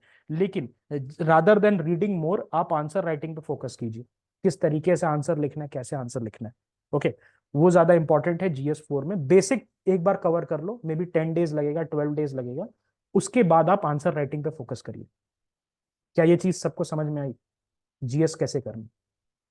You can rely not 100% on philosophy, कुछ डिफरेंट है, बिकॉज मैंने बताया ना, यहाँ पर आपका गवर्नेंस का भी पोर्शन ओवरलैप करता है। ठीक है, GS टॉपिक समझ में आ गया। ऑप्शनल की बात करते, सबका ऑप्शनल अलग अलग है, तो मैं कुछ स्पेसिफिक नहीं बताऊंगा। I teach anthropology, I I have a background, okay, I have a background there. वहां पर बायोलॉजी की मेरे पास डिग्री है, तो आई एम टीचिंग एंथ्रोपोलॉजी, वो मैं आपको बताता हूँ। जिसको ज्वाइन करना है वो ज्वाइन कर सकता है, मैं लिंक भेज दूंगा, आप उसको ज्वाइन कर लीजिएगा। लेकिन अब मैं जेनरिक एडवाइसेस डिस्पेंस करता हूँ। जैसे ऑप्शनल है, ऑप्शनल 1 है, ऑप्शनल 2। हो सकता है बुचरिंग हो जाए, हो सकता है बहुत अच्छा कर ले, डजेंट मैटर। ओके, हो सकता है बुचरिंग हो जाए, हो सकता है बहुत अच्छा कर ले, कुछ भी हो सकता है। ठीक है, हो सकता है PSIR का मीन स्कोर 250 रहे, और अगले साल 300 हो जाए। हो सकता है उसके बाद गिर के 240 हो जाए। एक बार हुआ था, PSIR का कम आया था, आई रिमेम्बर। बहुत अच्छे अच्छे लोगों का PSIR में नंबर नहीं बना था। लेकिन अब तो कुछ कर नहीं सकते, है कि नहीं? मान लिया कि इकोनॉमिक्स है, उसमें पता चल रहा है कि यार लास्ट ईयर का मीन स्कोर अच्छा नहीं है, 240 आ रहा है लोगों को। किसी को पता चला कि यार एंथ्रो है, उसमें अच्छा नहीं आ रहा है, 250 आ रहा है। पहले तो 340, 330, 320 ऐसे जाता था। तो क्या कुछ कर सकते हो तुम? ठीक है, डिप्रेशन में चले जाओ, कुछ नहीं कर सकते। फॉर्म तो भर दिया, या तो तुम डिप्रेशन में चले जाओगे, या उसको ब्रेवली फाइट करोगे। You will try to what, you will try to beat the curve, है कि नहीं? You will try to beat the curve. है कि नहीं? जो तुम्हारे कंट्रोल में है आप वही काम करिएगा। ठीक है, आपका ऑप्शनल अच्छा नहीं परफॉर्म कर रहा है, तुम देखने गए हो क्या इस बार क्या होना है? हो सकता है अच्छा परफॉर्म करा। I give you example of a guy, he was my friend in Patna, gave the mains in 2020, मेरे से पहले दिया था उसने। ओके, मेरे से यूपीएससी पहले देना स्टार्ट किया था, 2019 से देना स्टार्ट कर दिया था, थोड़ा सीनियर था मेरे से। 2020 में उसने दिया था। गाय गेव द मेंस, और उसमें ये सोच के गया कि एंथ्रो तो मुझसे होगा नहीं, एंथ्रोपोलॉजी मुझसे होगा नहीं, and he gave the paper. So गया वो बीच में आधे घंटे, रोने लगा फिर, एंड ही सेड कि भाई बहुत रोना आ रहा था, मैं सो गया बीच में। एंड देन जो वहाँ इन्विजिलेटर मैडम थी उन्होंने बोला कि लिखना है तो, नहीं तो फिर बाहर कर देंगे। Then I started writing. Anthro के पेपर में he got 113 in paper 1 and 107 in paper 2, despite sleeping and crying in the paper, कि मैंने कुछ पढ़ के नहीं गया। Despite sleeping and crying, if this guy can score 230, तो तुम देखने गए हो क्या कि तुम्हारे एफर्ट को यूपीएससी कैसे परसीव करेगा? समझ रहे हो? तो ये मत सोचो कि तुम्हारा पेपर ये है, वह है, वो है, ये है। ठीक है, मैं बताता हूं प्रॉब्लम क्या है। A guy is there and he is complaining कि मेरा 140 आ रहा है टोटल दोनों पेपर मिला के, और नेक्स्ट अटेम्प्ट दिया तो 160 आया दोनों पेपर मिला के। थर्ड अटेम्प्ट दिया तो वही फिर 180 में निपट गया। तो ये तीन लगातार, तीन पीएसआईआर का, पीएसआईआर का स्कोर है उसका। लेकिन आपको लगेगा यार पीएसआईआर तो ब्रिलियंट स्टूडेंट है यार, 3 अटेम्प्ट दे दिए मेंस के, पीएसआईआर बहुत घटिया सब्जेक्ट है। लेकिन ये कोई नहीं देख रहा कि ये बंदा ना 3 अटेम्प्ट से पीएसआईआर ठीक से पढ़ी के नहीं जा रहा। जब मैं इसको कहता हूं कि भाई तू ले ले, कहीं ले ले तू answer test series, third attempt में मैंने इसको टेस्ट सीरीज दिलवाया, बहुत प्रेशर करके। 2 अटेम्प्ट तो नहीं दिया टेस्ट सीरीज, और उसमें भी इस भाई ने 1 पेपर लिखा। Out of a total possible 15 papers he wrote only 1 paper. तो आप अपने फेलियर का ठीकरा यूपीएससी पे नहीं फोड़ सकते। लिखोगे नंबर आएगा, मेहनत की है, ठीक है, हो सकता है 250 पे सिमट जाओ क्योंकि बुचरिंग हो गई, लेकिन 250 तो आएंगे। बाकी में कंपनसेट हो जाएगा, जीएस में, इंटरव्यू में कंपनसेट हो जाएगा, ऐसे में कंपनसेट हो जाएगा। लेकिन you have to beat the curve ना, बुचरिंग भी हो रही है तो। अगर आप हैं कि 140 आ गया फिर भी नहीं समझे, फिर वही गलती। What is stupidity? Doing the same thing again and again and again and expecting the a different result. Isn't this stupidity? That ठीक है, God has given you this opportunity to write mains in this climate, कि prelims का अत्ता पता नहीं है 2021 से 24। Okay, ठीक है, तो ये चीज जो है आपको समझ जाना चाहिए। मेहनत करोगे नंबर आएगा। हो सकता है तुम्हारा टॉपर, देखिए एक साल हुआ था क्या, आई रिमेम्बर गुरमीत नाम था या some Sikh lady was there, and she had beaten the curve. उनको शायद ऑल इंडिया रैंक 19 या 20 आया था। उस साल पीएसआईआर का हालत बहुत खराब था, बहुत अच्छे अच्छे लोगों को 220 240, टॉपर्स को 240 220 आया था। ओके, हाँ, ऑल इंडिया रैंक समथिंग थी उनकी, 19 ऐसी थी। That year she had gotten 286। तो तुम बीट करो ना कर्व को। ठीक है, कर्व जो है पीएसआईआर में यहीं तक सीमित हो गया, आप यहां पर आ जाओ, यू कम हेयर, क्योंकि कोई ना कोई तो रहेगा ना टॉपर, आप टॉपर बन जाइए। और उसके लिए क्या करना है, हो सकता है कि आपको एक्स्ट्रा पढ़ाई करना पड़े। Do not take for granted my friends, and optional is something which is going to give you the edge. क्योंकि जीएस तो सभी सेम लिखेंगे, जीएस में हर टॉपर को 350 से 400 के बीच में आएगा।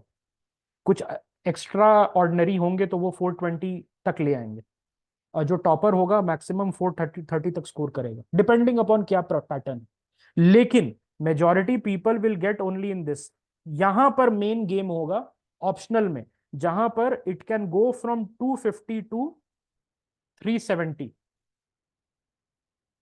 कुछ लिमिट होता है सर्टेन का, जैसे 370 you can get in maths only and anthro. Maths anthro छोड़ के आप नहीं ला सकते 370 360। ठीक है, ऑलराइट। देखिए कुछ ऐसा नहीं है, पबैड का बुचरिंग होगा बुचरिंग नहीं होगा ये कोई नहीं कह सकता। आई एम सेइंग पबैड का बुचरिंग नहीं होगा, मुझे जो लगता है। बिकॉज जो बुचरिंग होना था वो हो चुका है, ऐसा नहीं होता है किसी का बुचरिंग होगा, ठीक है।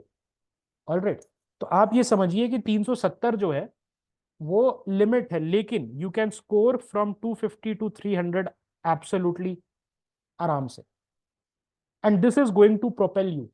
ऑप्शनल पढ़ना है, और ऑप्शनल में प्रॉब्लम क्या है, ऑप्शनल में आपको रट्टा मारना होता है, rote memorization, this is the hardest part.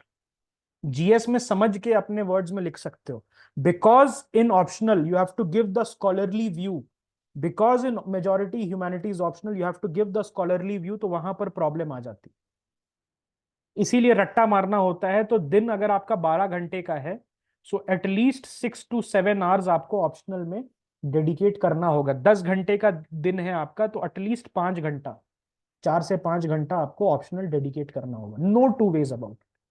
और भी रट्टा मारना होगा, बहुत टैक्सिंग है दोस्त, बहुत टैक्सिंग है रट्टा मारना। आई रिमेंबर माई टाइम, जब मैं जाता था टेस्ट सीरीज के लिए रट्टा मार के, माइग्रेन की प्रॉब्लम आती थी, and I do not have migraine problem, I use to develop it, इतना प्रॉब्लम होता था।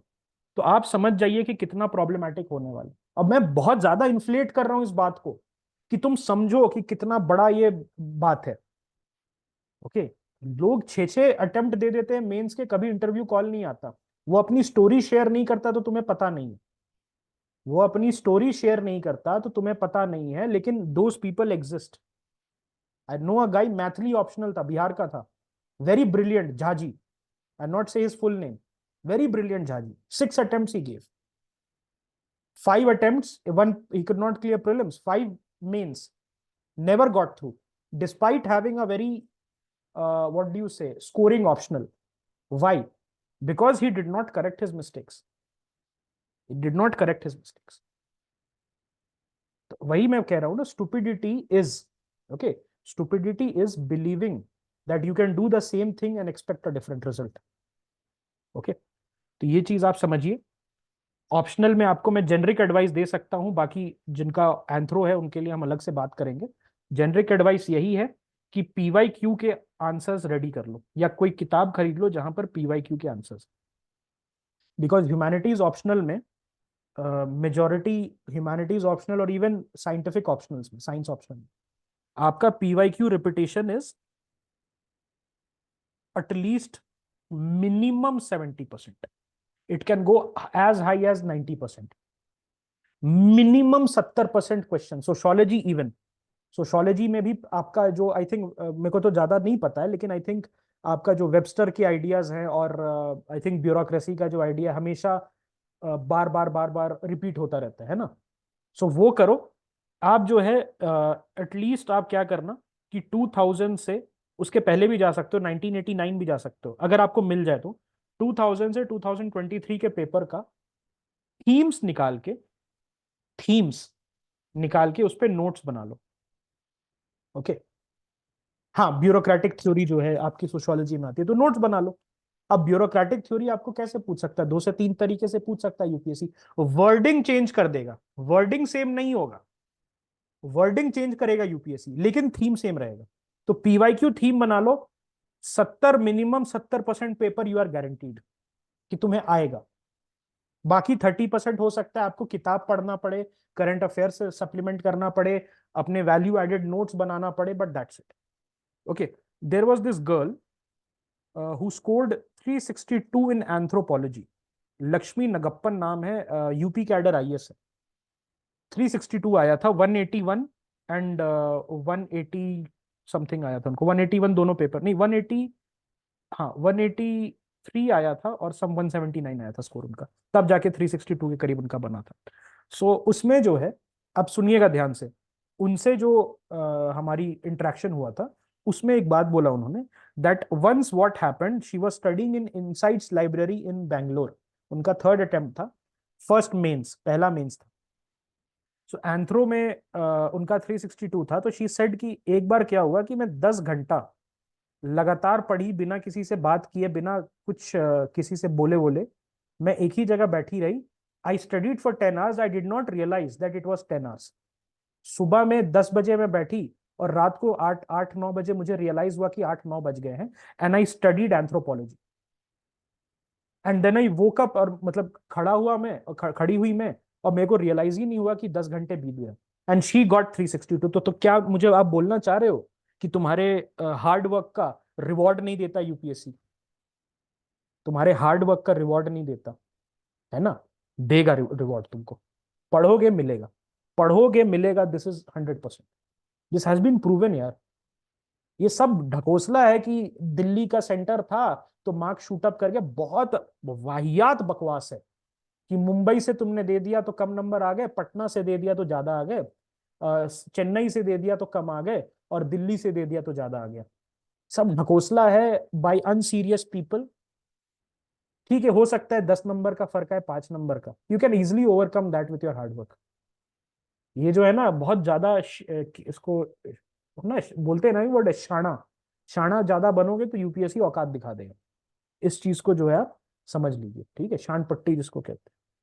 तो इस चीज को है आप समझिए कि इतना नंबर अगर लाना है आपको 300 के करीब, ठीक है, 362 is not theoretically possible in many optional.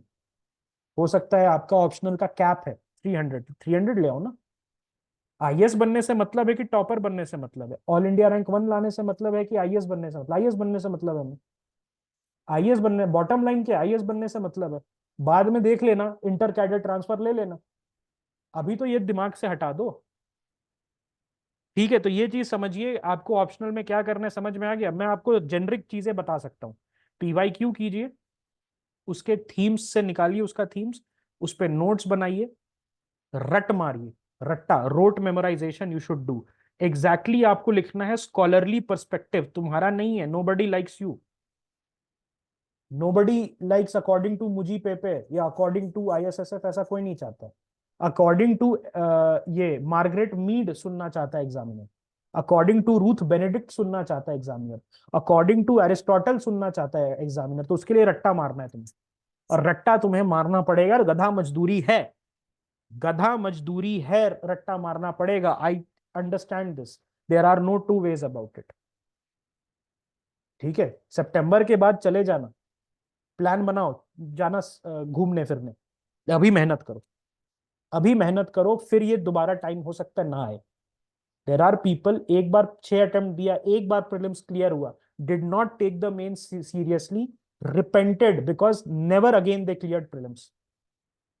Okay, जितना मेहनत कर सकते हो क्या करो, ठीक है। ये मैंने आपको बता दिया। एसए के बारे में बात कर लेते हैं।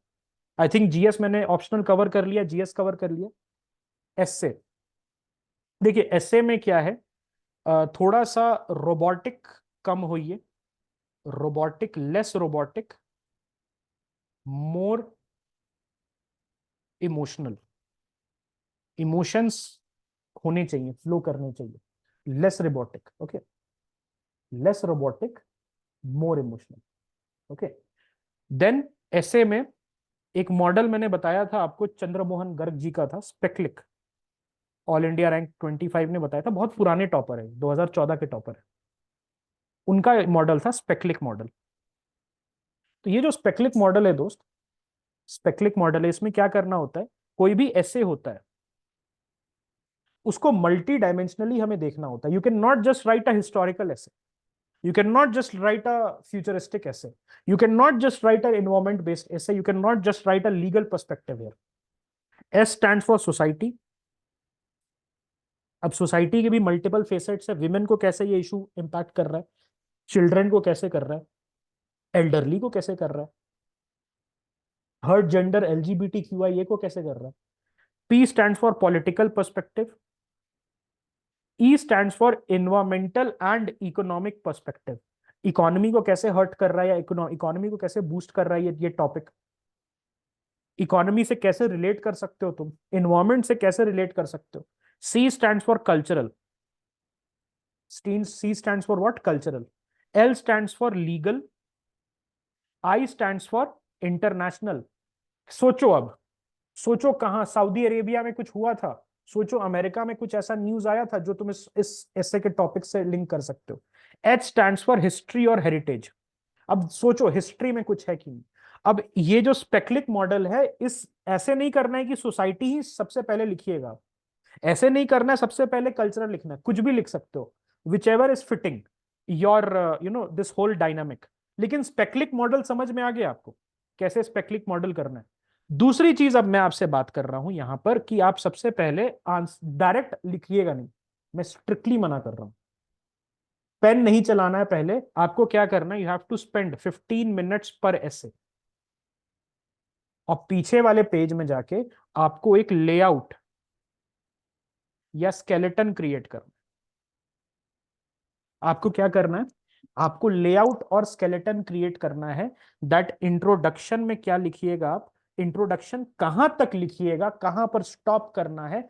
अगर एनेक्डोट लिख रहे हैं, कोई स्टोरी सुना रहे हैं, तो उसको ऐसा नहीं होगा। एनेक्डोट कभी कभार क्या होता है, this was a problem which I used to face in my earlier attempts, that anecdote अगर मैं लिख रहा हूं तो लिखते चला जा रहा हूं कोई स्टोरी। आपको वो प्रैक्टिस करना है कि एनेक्डोट क्या लिखूंगा, मैं कितना लिखूंगा, वो भी इंपॉर्टेंट है। उसके बाद इंट्रोडक्शन में क्या लिख सकता हूं, क्या कोई इंटरनेशनल पर्सपेक्टिव याद आ रहा है इससे रिलेटेड, क्या कोई सोशल पर्सपेक्टिव याद आ रहा है, क्या कोई एनवायरमेंटल पर्सपेक्टिव याद आ रहा है, क्या कोई कल्चरल पर्सपेक्टिव याद आ रहा है। अगर हाँ तो मैं इंट्रोडक्शन स्टार्ट करूंगा, लेकिन अभी लिखूंगा नहीं।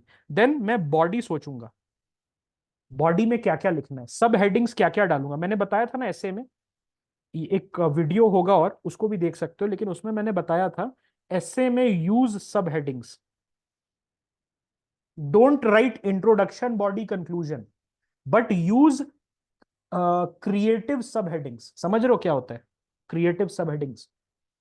जैसे मान लो कि द इंटरनेशनल पर्सपेक्टिव ऐसे लिख दिया आपने, why Saudi Arabia is doing like this, why Vietnam is doing like this, and then writing, है ना? समझ रहे हो?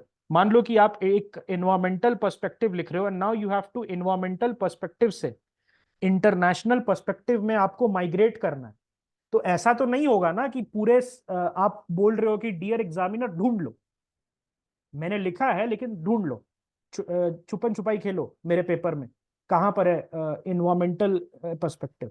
आपको क्या करना है, you have to help the examiner by giving sub headings. What you have to do, you have to give sub headings. ठीक है? You can do it in the GS paper, I highly recommend that you do in the GS paper. This has been done by whom? All India rank 2, what is his name, mister Jain, Madhya Pradesh cadre IAS, उनके paper में मैंने देखा है। Something his name was आतिश जैन और कुछ ऐसा नाम था उनका, पॉपुलर थे थोड़े among the youth. Madhya Pradesh में क्या नाम है उनका, ऑल इंडिया रैंक 2, याद नहीं आ रहा नाम उनका, जैन था, अक्षत जैन, अक्षत जैन, यस, एंथ्रोपोलॉजी ऑप्शन। उन्होंने किया है, नंबर मिले उनको, बहुत अच्छे नंबर आए उनको, फंटास्टिक नंबर मिला है।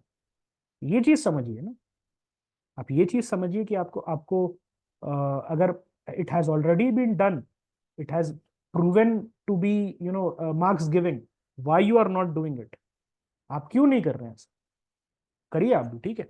उसके बाद जैसे इंटरनेशनल एनवायरमेंट पर्सपेक्टिव ऐसे में लिख रहे हो, इंटरनेशनल पर्सपेक्टिव में ग्रेजुएट करना है, एनवायरमेंट पर्सपेक्टिव में से ग्रेजुएट करना है इंटरनेशनल पर्सपेक्टिव में, तो सब हेडिंग्स यूज कर सकते हो। तो जैसे मान लिया कि इन्वायरमेंट कुछ लिखा आपने, कॉप में ऐसा हुआ कुछ, फिर इंटरनेशनल पर्सपेक्टिव में so why the Vietnam story, the Vietnam story लिख दिया आपने और उसको बॉक्स कर दिया। तो क्या अब एग्जामिनर को पता चल गया कि एक नया dimension the student has introduced?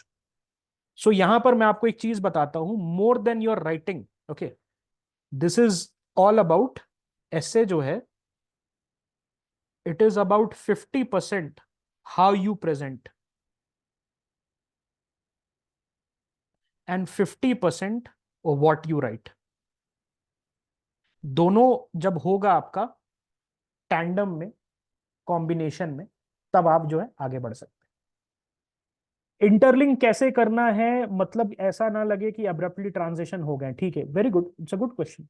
Abrupt transition के लिए आपको क्या करना है, लास्ट में हेंस, देयरफॉर, ओके, जब सब हेडिंग मान लिया कि आपने लिखा कुछ एनवायरमेंट के बारे में, ओके, आपको अब लग रहा है कि मैं बंद करती हूँ, एनवायरमेंट को खत्म करना है मुझे, तो क्या करना है, यूज करिए connector words, hence, therefore, that's why, so that, we can, ऐसा लिख सकते हैं कि नहीं?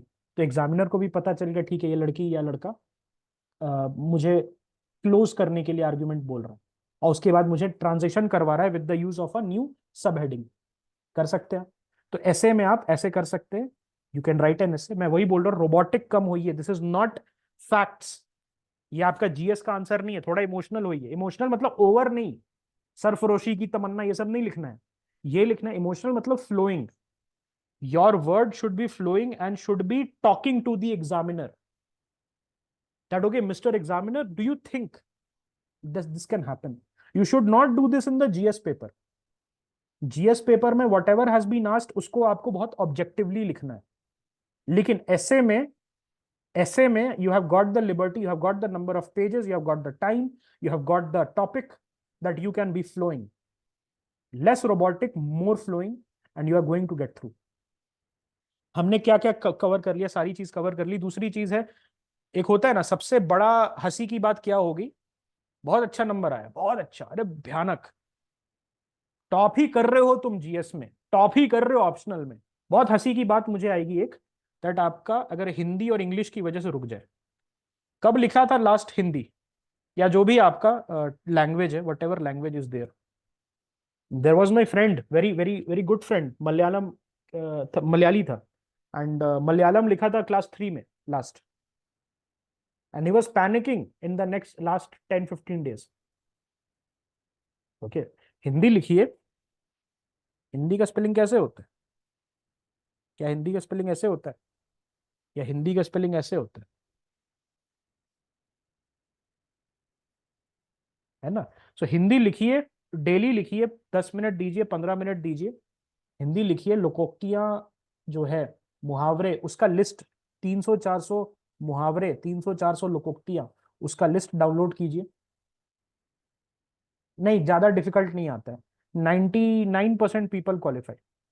बट होता है ना, वो एक क्लाउन क्लाउन बिहेवियर होगा कि अगर आप 1% में आ जाए, जिसका नहीं निकल रहा। ठीक है, तो रोज लिखिए हिंदी 300-400। अभी हिंदी वालों की मैं बात कर रहा हूँ, वट एवर, जैसे गुजराती है आपका, या what ever is your language, ये टेम्पलेट वहां काम करेगा 100%। 300-400 लोकोक्तियां हैं, 300-400 मुहावरे हैं, 300-400, उनका लिस्ट डाउनलोड कर दिए। डेली 20 पढ़िए, डेली 20 पढ़िए, रोज पढ़िएगा, 80 दिन में आपका आराम से 1000 मुहावरे, लोकोक्तियां, पर्यायवाची हो जाएगा। इंटरनेट से डाउनलोड कीजिएगा, बुक्स पे रिलाई मत कीजिएगा। बुक्स में मैंने परचेज किया बुक्स, उसमें ज्यादा एग्जॉस्टिव दिया नहीं। ठीक है, ऑलराइट, तो ये चीज आपको समझ में आनी चाहिए। इंग्लिश लिख लीजिएगा, प्रेसी राइटिंग, ठीक है, थोड़ा सा प्रैक्टिस करना। 99% पास होते हैं, तो उतना टेंशन नहीं लेना है, लेकिन होता है ना, फनी हो जाएगा थोड़ा अगर हिंदी में फेल या इंग्लिश में फेल कर जाइएगा। ठीक है, और फिर पेरेंट्स अलग से पिटाई करेंगे आपकी कि तुम्हें इंटरनेशनल कॉन्वेंट स्कूल में क्यों भेजा था, अंग्रेजी में फेल होना था। तो ये मत कीजिएगा। ठीक है, थोड़ा भी चांस नहीं लेना। 10-15 minute, 15 minutes daily, 15 minutes for English, 15 minutes for Hindi. खाना वाना खा रहे हैं, लगा दीजिए यूट्यूब पे कोई वीडियो, क्लास 9th का एनसीईआरटी का, आपको हिंदी समझा देगा थोड़ा कैसे लिखना है। ठीक है, ऑल राइट। तो हमने क्या क्या बात कर ली, 2 compulsory paper, 4 GS paper, 1 English paper, 2 optional, 2, 4, 6, 7। Okay, और ये आपका 9 पेपर आएंगे दोस्त। This is going to decide whether you are going for interview और not. I highly recommend interview तक चले जाइए, बिकॉज इंटरव्यू में जाइएगा तो 2 चीजें होती हैं। इंटरव्यू में जाइएगा तो पीएसयूज का दरवाजा आपके लिए खुल जाता है, क्योंकि बहुत सारे पीएसयूज जो है, या स्टेट पीएसयूज, आजकल इंटरव्यू सेलेक्टेड कैंडिडेट्स को एज एचआर मैनेजर या समथिंग समथिंग ग्रुप ए की नौकरी दे रहे हैं। लाइफ आपका एक स्टैंडर्डाइज हो जाएगा अगर इंटरव्यू तक चले गए तो। इंटरव्यू में जाइएगा, कोचिंग में आप पढ़ा सकते हैं, कोचिंग वाले आपके मुंह पे दरवाजा बंद कर देंगे if you will tell them that आप इंटरव्यू सेलेक्टेड नहीं है। Okay, this has been the case. तो कोचिंग में आप पढ़ा सकते हैं, वहां करियर बना सकते हैं। पीएसयू में अगर नहीं हुआ तो आई हाईली बिलीव दैट आपका, आप आईएएस के लायक है, आईएएस बन जाएंगे, ऑफिसर बन जाएंगे। लेकिन खुदा ना खास्ता अगर ऐसा हुआ तो इंटरव्यू में जो है, अगर आप जाते हैं तो कोचिंग इंडस्ट्री में आपका करियर हो सकता है। गुड पे पैकेट, पीएसयूज में आप ग्रुप ए ऑफिसर बन सकते हैं, आपका लाइफ सेट हो जाएगा। आपका लाइफ एक, not set in the sense कि बहुत अच्छा हो जाएगा, लेकिन एक आपको एम्प्लॉयमेंट, जीवन यापन का एक साधन मिल जाए। ये काम करिए, नहीं तो फिर अगर बार बार आप लटके रहेंगे प्रीलिम्स या मेंस में, तो कोई पूछने वाला नहीं है। तो मेहनत कीजिए, लेकिन दूसरी बात मैं ये भी कह रहा हूं that there is more to life than UPSC, and this is coming from a person who used to believe 4 years back that UPSC से अच्छा जॉब कुछ नहीं है. Today I am in a position that I can say without any kind of malice in my heart that UPSC is not the best option. The risk to reward ratio is very high. मतलब risk ज्यादा है, reward कम है. And if you will interact with people in the private sector you will realise कि UPSC से बड़ी एक दुनिया है. ओके, यस एवरीवन, पीएसयू वाला जो है उसमें आप डाल सकते हैं अपनी अर्जी. कुछ कुछ पीएसयूज का रहता है क्राइटेरिया दूसरा, वो उसमें नहीं डाल सकते, लेकिन इन जनरल एचआर मैनेजर्स जो है ये रिक्रूट कर रहे हैं थ्रू द यूपीएससी रिजल्ट्स. ठीक है, क्या ये चीज आपको समझ में आ गई? अब रही बात मेंस प्रोग्राम की, तो mains programme is, will be and was always be free. हम कभी भी चार्ज नहीं करेंगे आपसे मेंस आपको पढ़ाने का. The mains videos are there on YouTube. It has been tested by the students themselves. Student feedback is 5 out of 5. जिनसे भी मैंने फीडबैक लिया है, honest feedback, anonymous feedback, 5/5 star मिले हैं उसमें. ठीक है, आप जाइए यूट्यूब पे हमारे प्लेलिस्ट पे, वहां पर जाइए, एथिक्स पढ़िए, मॉडर्न हिस्ट्री पढ़िए, इंटरनल सिक्योरिटी पढ़िए. सारे वीडियोस आपका जो है फ्रीली अवेलेबल है. नोट्स आर देयर, मैं धीरे धीरे करके रीसेंड कर दूंगा, लेकिन आप जब जाइएगा हमारे टेलीग्राम ग्रुप पे तो वहां पर नोट्स भी अवेलेबल है फ्रीली. बिल्कुल उसमें कोई आपको पे वॉल कुछ नहीं है, no paywall is there. Okay okay, ये चीज आप समझ जाइए. ठीक है, तो ये रहेगा मेंस का लेखा जोखा, जो जो प्रीलिम्स क्लियर कर रहे हैं. ओके, अब मैं बात करता हूं लास्ट, जल्दी से बात करता हूं जिनको 2025 का अटेम्प्ट देना है, who have skipped this attempt for some reason और who have come to this UPSC grind set right now. तो जो 2025 में जिनका अटेम्प्ट है उनको मैं पहले ही बोलूंगा दैट आपको जो है नवंबर एंड तक आपको जो है अपना मेंस का प्रिपरेशन कंप्लीट कर लेना. उसके लिए क्या करना है, उसके लिए आप अभी से जो है एक ऑप्शनल का पेपर या एक ऑप्शनल का एरिया प्लस 1 जीएस का पेपर, मेंस का पेपर लेके बैठ जाइए. नाउ यहां पर एक अच्छी बात क्या है कि जीएस मेंस अब इस तरीके का हो गया है, प्रीलिम्स और आपका मेंस इस तरीके का हो गया that there has to be integrated prep. क्योंकि मुझे एक बात बताइए, आपको अगर प्रेसिडेंट के इलेक्शन के बारे में नहीं पता है तो can you give your opinion whether the presidential election is right और wrong? If you do not know how the president gets elected in India, can you give an opinion, a 10 marker or a 15 marker opinion? The answer is no. So यहां पर समझ रहे हो एक बात, that अगर आप मेंस के लिए पढ़ोगे भी तो तुम्हें प्रीलिम्स वाला चीज पहले पढ़ना होगा, then only you can give your main centric opinion. There are certain subject, उसको अलग कर लीजिए आप, जैसे एथिक्स है, ठीक है, जैसे इंडियन सोसाइटी है आपका GS1 में, जैसे whatever is there. Okay, IR है, गवर्नेंस है, ओके, डिजास्टर मैनेजमेंट है, इंटरनल सिक्योरिटी है. ये सारी चीजें ओवरलैप तो नहीं कर रही हैं आपकी, ओवरलैप तो नहीं कर रही है ना प्रीलिम्स के साथ, not overlap. This does not overlap with prelims. तो इसको पहले कर सकते हो या इसको बीच में कर सकते हो, लेकिन इनको अलग से करना. And then there is polity. Without knowing the Lakshmikant, how you can give your opinion on the topics of Indian polity? How you can quote the complex cases, Ashok Hurra versus Rupa Hurra, curative petition? जब तक तुम नहीं पढ़ोगे लक्ष्मीकांत तो कैसे करो? उस case में आपको पहले प्रीलिम्स वाला तो पार्ट पढ़ना पड़ेगा. Don't know what is Hoysalas, don't know what are the Rashtrakutas, how you are able to write the answer on temples. तो उसके लिए पहले आपको प्रीलिम्स सेंट्रिक कुछ पढ़ना पड़ेगा ना, फैक्ट्स लेना पड़ेगा ना. विष्णुवर्धन कौन था, होयसालेश्वरा टेम्पल कहाँ था, पट्टा डकाल टेम्पल किधर है, पापनाथ टेम्पल किधर है, तब ना लिखोगे अपने पेपर में. सो 2 पार्ट में डिवाइड करो मेंस को. आपके पास क्योंकि जो 25 का अटेम्प्ट दे रहे हैं उनके पास थोड़ा ज्यादा समय है, नवंबर एंड तक है, तो 2 पार्ट में डिवाइड कर दो आप जो है मेंस को, GS मेंस को, रादर जनरल स्टडीज मेंस को. एक है प्री इंटीग्रेटेड जिसके लिए आपको प्रीलिम्स के बारे में पढ़ना पड़ेगा, और एक है आपका मेंस 100% मेंस सेंट्रिक, और उसको फिर उसी तरीके से आप अटैक कीजिएगा। From the month of November, जब नवंबर का एंड हो जाएगा, 1 दिसंबर से अगर पहला अटेम्प्ट है, कोई भी मेंस की पढ़ाई नहीं करेगा। इसीलिए मैं कह रहा हूं जान लगा दो, जी जान लगा दो, नवंबर एंड तक पढ़ाई हो जानी चाहिए। 1 दिसंबर के बाद हो सकता है कि एक कोई पेपर उठा लेना जो आपको लगता है कि मुझे रिवाइज करना है या उसका थोड़ा सा छूट गया है। तो 1 टू 15 दिसंबर, 1 टू 15 दिसंबर माय डियर फ्रेंड्स, आप जो है कुछ थोड़ा सा लीवे ले सकते हैं, लेकिन कोई भी आदमी या कोई भी लेडी 15 दिसंबर के बाद किसी भी तरीके से प्रीलिम्स को छोड़ के और कुछ नहीं पढ़ेगा। अगर आप प्रीलिम्स नहीं पढ़ रहे हैं, मेंस को जनवरी एंड जनवरी मिड तक पुश कर रहे हैं, तो फिर you are preparing yourself for disaster. याद है ना इस बार क्या हुआ? हमने इतना प्रीलिम्स पढ़ा, 4.5 महीने प्रीलिम्स पढ़ा कि नहीं, डेली 3 क्लासेस, 4 क्लासेस, 5 क्लासेस। उसके बाद भी there is a doubt that क्या हो सकता है, नहीं हो सकता है। इसीलिए इस बार जो है we will be starting from with the prelims preparatory program from the month of December. आपका हो सकता है first week of December, for those who were asking, first week of December में रहेगा। The fees will be the same more or less, नहीं बढ़ाया जाएगा आपका फीस।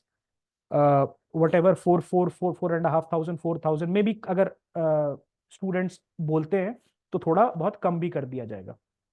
ओके तो वो फर्स्ट वीक ऑफ दिसंबर में ये बात है दैट आपका प्रीलिम्स प्रेप प्रोग्राम स्टार्ट हो जाएगा। इंक्वायरीज जिनकी भी आई हैं, हुएवर हैज बीन आस्किंग कि क्या होगा क्या नहीं होगा, उनको मैं बता देता हूँ, फर्स्ट वीक ऑफ दिसंबर में हम लोग स्टार्ट कर देंगे थोड़ा सा पहले, और थोड़ा सा पीवाईक्यू पे इस बार ज्यादा फोकस, और सेल्फ स्टडी के लिए आपको थोड़ा ज्यादा समय मिलेगा। ये रहेगा इस बार का। दूसरी चीज है, yes now let me talk about optional जो कर रहे हैं। ऑप्शनल आपको क्या करना है? ऑप्शनल का फर्स्ट रीडिंग जो 25 का अटेम्प्ट कर रहे हैं, आपका अगस्त एंड तक ट्राई कीजिए, अगस्त एंड तक खत्म हो जाए फर्स्ट रीडिंग, मतलब पहली बार सारा टॉपिक पढ़ना, और everything from the syllabus has to be done. And उसमें जो है फर्स्ट रीडिंग में पीवाईक्यू भी रहना चाहिए आपका, उसके फर्स्ट रीडिंग में सिलेबस आपका पार्टनर होना चाहिए, ठीक है? It should be your partner in studies. So does in the mains में भी आपका सिलेबस और पीवाईक्यू पार्टनर रहना चाहिए, लेकिन प्रीलिम्स में ये ऑप्शनल में ज्यादा इंपॉर्टेंट है, ऑप्शनल में बड़ा इंपॉर्टेंस है इसका, क्योंकि 70% 80% syllabus across the board is repeated, या पीवाईक्यू 70% 80% इज रिपीटेड, ठीक है? सो इसलिए फर्स्ट रीडिंग हो जाना चाहिए। उसके साथ साथ आप जो है सेकेंड रीडिंग अक्टूबर के एंड तक खत्म कर लें, जिसमें आप नोट्स, माइक्रो नोट्स तक बना ले, और फिर नवंबर के मंथ में वन रिवीजन वन रिवीजन करके उसको बंद कर दे, फिर नहीं छेड़ना है। Maybe till the month of December you can do half an hour 1 hour revision, but that's it. नवंबर तक आपका खत्म हो जाना चाहिए ऑप्शनल, और नवंबर तक आपका जीएस पेपर भी मोर और लेस खत्म हो जाना चाहिए, because from the month, okay, from the month of December mid हम सिर्फ प्री पढ़ेंगे और कुछ नहीं। दिसंबर मिड से हम सिर्फ प्रीलिम्स पढ़ेंगे और कुछ नहीं पढ़ेंगे, ठीक है? क्या ये बात समझ में आ गई? सीसैट के लिए बता देता हूं, जिनका प्रॉब्लम है, देखो सीसैट वाला एक है कि who are on the borderline 67 69 है, देन देयर आर पीपल जिनका 80+ है, then there are people who are getting in the 40s and the 50s। सो जिनका 40-50 में, ये शर्म की बात नहीं है, it's a legitimate paper, it's a tough paper, people get 48-50, good people. एक थे ना रवि सिहाग थे, he has got all India rank something 16-15, उनका ये नहीं निकला था सीसैट 2020 में। तो उतना आपको टेंशन नहीं लेना है, दिस इज डुएबल। उसके लिए क्या करना है, क्वांट के लिए मे बी कुछ 5-6 हजार रुपए का कोर्स आता है ऑनलाइन, वो ज्वाइन कर सकते हो, या कोई क्लासेस ज्वाइन कर लेना आसपास, अगर बहुत ज्यादा क्वांट में प्रॉब्लम है और रीडिंग कॉम्प्रिहेंशन भी वीक है आपकी, जिसके वजह से आपका 40-50 नंबर 30 नंबर रह जा रहा है। सो आई सजेस्ट कि एसएससी की कोचिंग होती है ना, एसएससी या कोई कैट वगैरह की क्वांट की कोचिंग होती है, जिसमें ज्यादा नहीं, महंगा नहीं होना चाहिए, 50-60 हज़ार रुपए वाली नहीं बोल रहा, मैक्सिमम 5 से 10 हज़ार रुपए वाली कोर्स होती है। टाइम हो गया, कुछ करियर लॉन्चर हो गया, आपके घर के आसपास जरूर होगा, वहां जाके एक मॉड्यूल कर सकते हो अभी में, जिसमें क्लासेस आपकी हफ्ते की 2 से 3 होती है। दूसरी चीज आप क्या कर सकते हो, बहुत सारे फ्री वीडियोज हैं ऑनलाइन जो है, बहुत सारे फ्री वीडियोज आते हैं, आप उसको कर सकते हो। ठीक है, लेकिन अभी से करना, अगर आपको लग रहा है कि पुराने अटेम्प्ट में बहुत ज्यादा मार्जिन से रह गया सीसेट, तो अभी से करना आप, ठीक है, इस चीज को समझ जाएंगे आप। दूसरी चीज है रीडिंग कॉम्प्रिहेंशन जो है, आरसी 2 तरीके से होगी। एक तो है आप ऑपेड्स पढ़िएगा, अगर आपका आरसी बहुत वीक है, रीडिंग कॉम्प्रिहेंशन जो होता है इन सर्टेन केसेस, ओके, बहुत लोग होते हैं who are not lucky to get a convent education, and this is a privilege. 90% of India does not have a convent education. बहुत लोग हो सकता है कि लेफ्ट आउट हो जाएंगे, who could have been excellent IAS officer. तो उनके लिए क्या करना है, ऑपेड पढ़िए, धीरे धीरे पढ़िए, हो सकता है कि आपको 2 घंटे लग जाए जुलाई के महीने में, अगस्त में 1.5 घंटा लगेगा, सितंबर में फिर 1.5 घंटा लगेगा, लेकिन अक्टूबर में फिर 1 घंटा होगा, फिर नवंबर के महीने में वो कम होके 30 मिनट्स हो जाएगा। रीडिंग कॉम्प्रिहेंशन हुआ कि नहीं, बढ़िया, ठीक है। ऑपेड के साथ साथ आरसी का पीवाईक्यू सॉल्व कीजिए। Why PYQ? Because you will get into the UPSC examiner mindset, वो किस टाइप के क्वेश्चन को सही कराता है।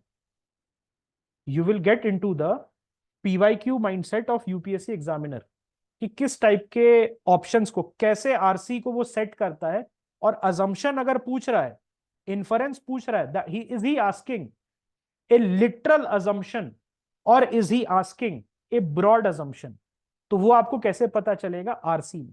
ऑपेड पढ़िए, मतलब मेरा ऑपेड से मतलब है हिंदू का आर्टिकल, कोई भी आर्टिकल आप पढ़ लीजिए, ओके।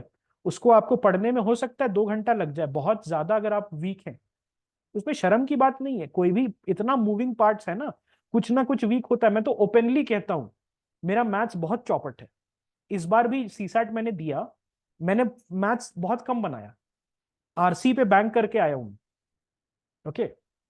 अब मैं बोलता हूं ये मेरी वीकनेस है, इसमें शर्म की कैसी बात है। आरसी आपकी वीकनेस है तो बोलिए ना, wear it like an armour and work around it. शर्म की क्या बात है कि नहीं मैं तो आरसी बनाऊंगा, मुझे कैसे बोल दिया कि अंग्रेजी नहीं आती इसको, ओके। ईगो पे क्यों ले रहे हो आप? जिसने बोला तुम्हें अंग्रेजी नहीं आती है वो लूजर है, वो खुद अनएम्प्लॉयड होगा 100%। ठीक है, तो ये आप चीज समझिए। रीजनिंग वगैरह बहुत आसान आता है, रीजनिंग इज नॉट टफ, लेकिन फिर भी रीजनिंग के क्वेश्चंस आप कर सकते हो, जैसे डायरेक्शंस हो गया, इतना से मुड़ा, 225 डिग्री क्लॉकवाइज मुड़ा तो किधर का, किधर को चेहरा आया, इस टाइप का क्वेश्चन। एक चेयर पे 8 लोग बैठे हुए हैं, बी सिटिंग बिहाइंड एफ, इस टाइप का क्वेश्चन कर सकते हो, बना सकते हो डेली 45 मिनट्स।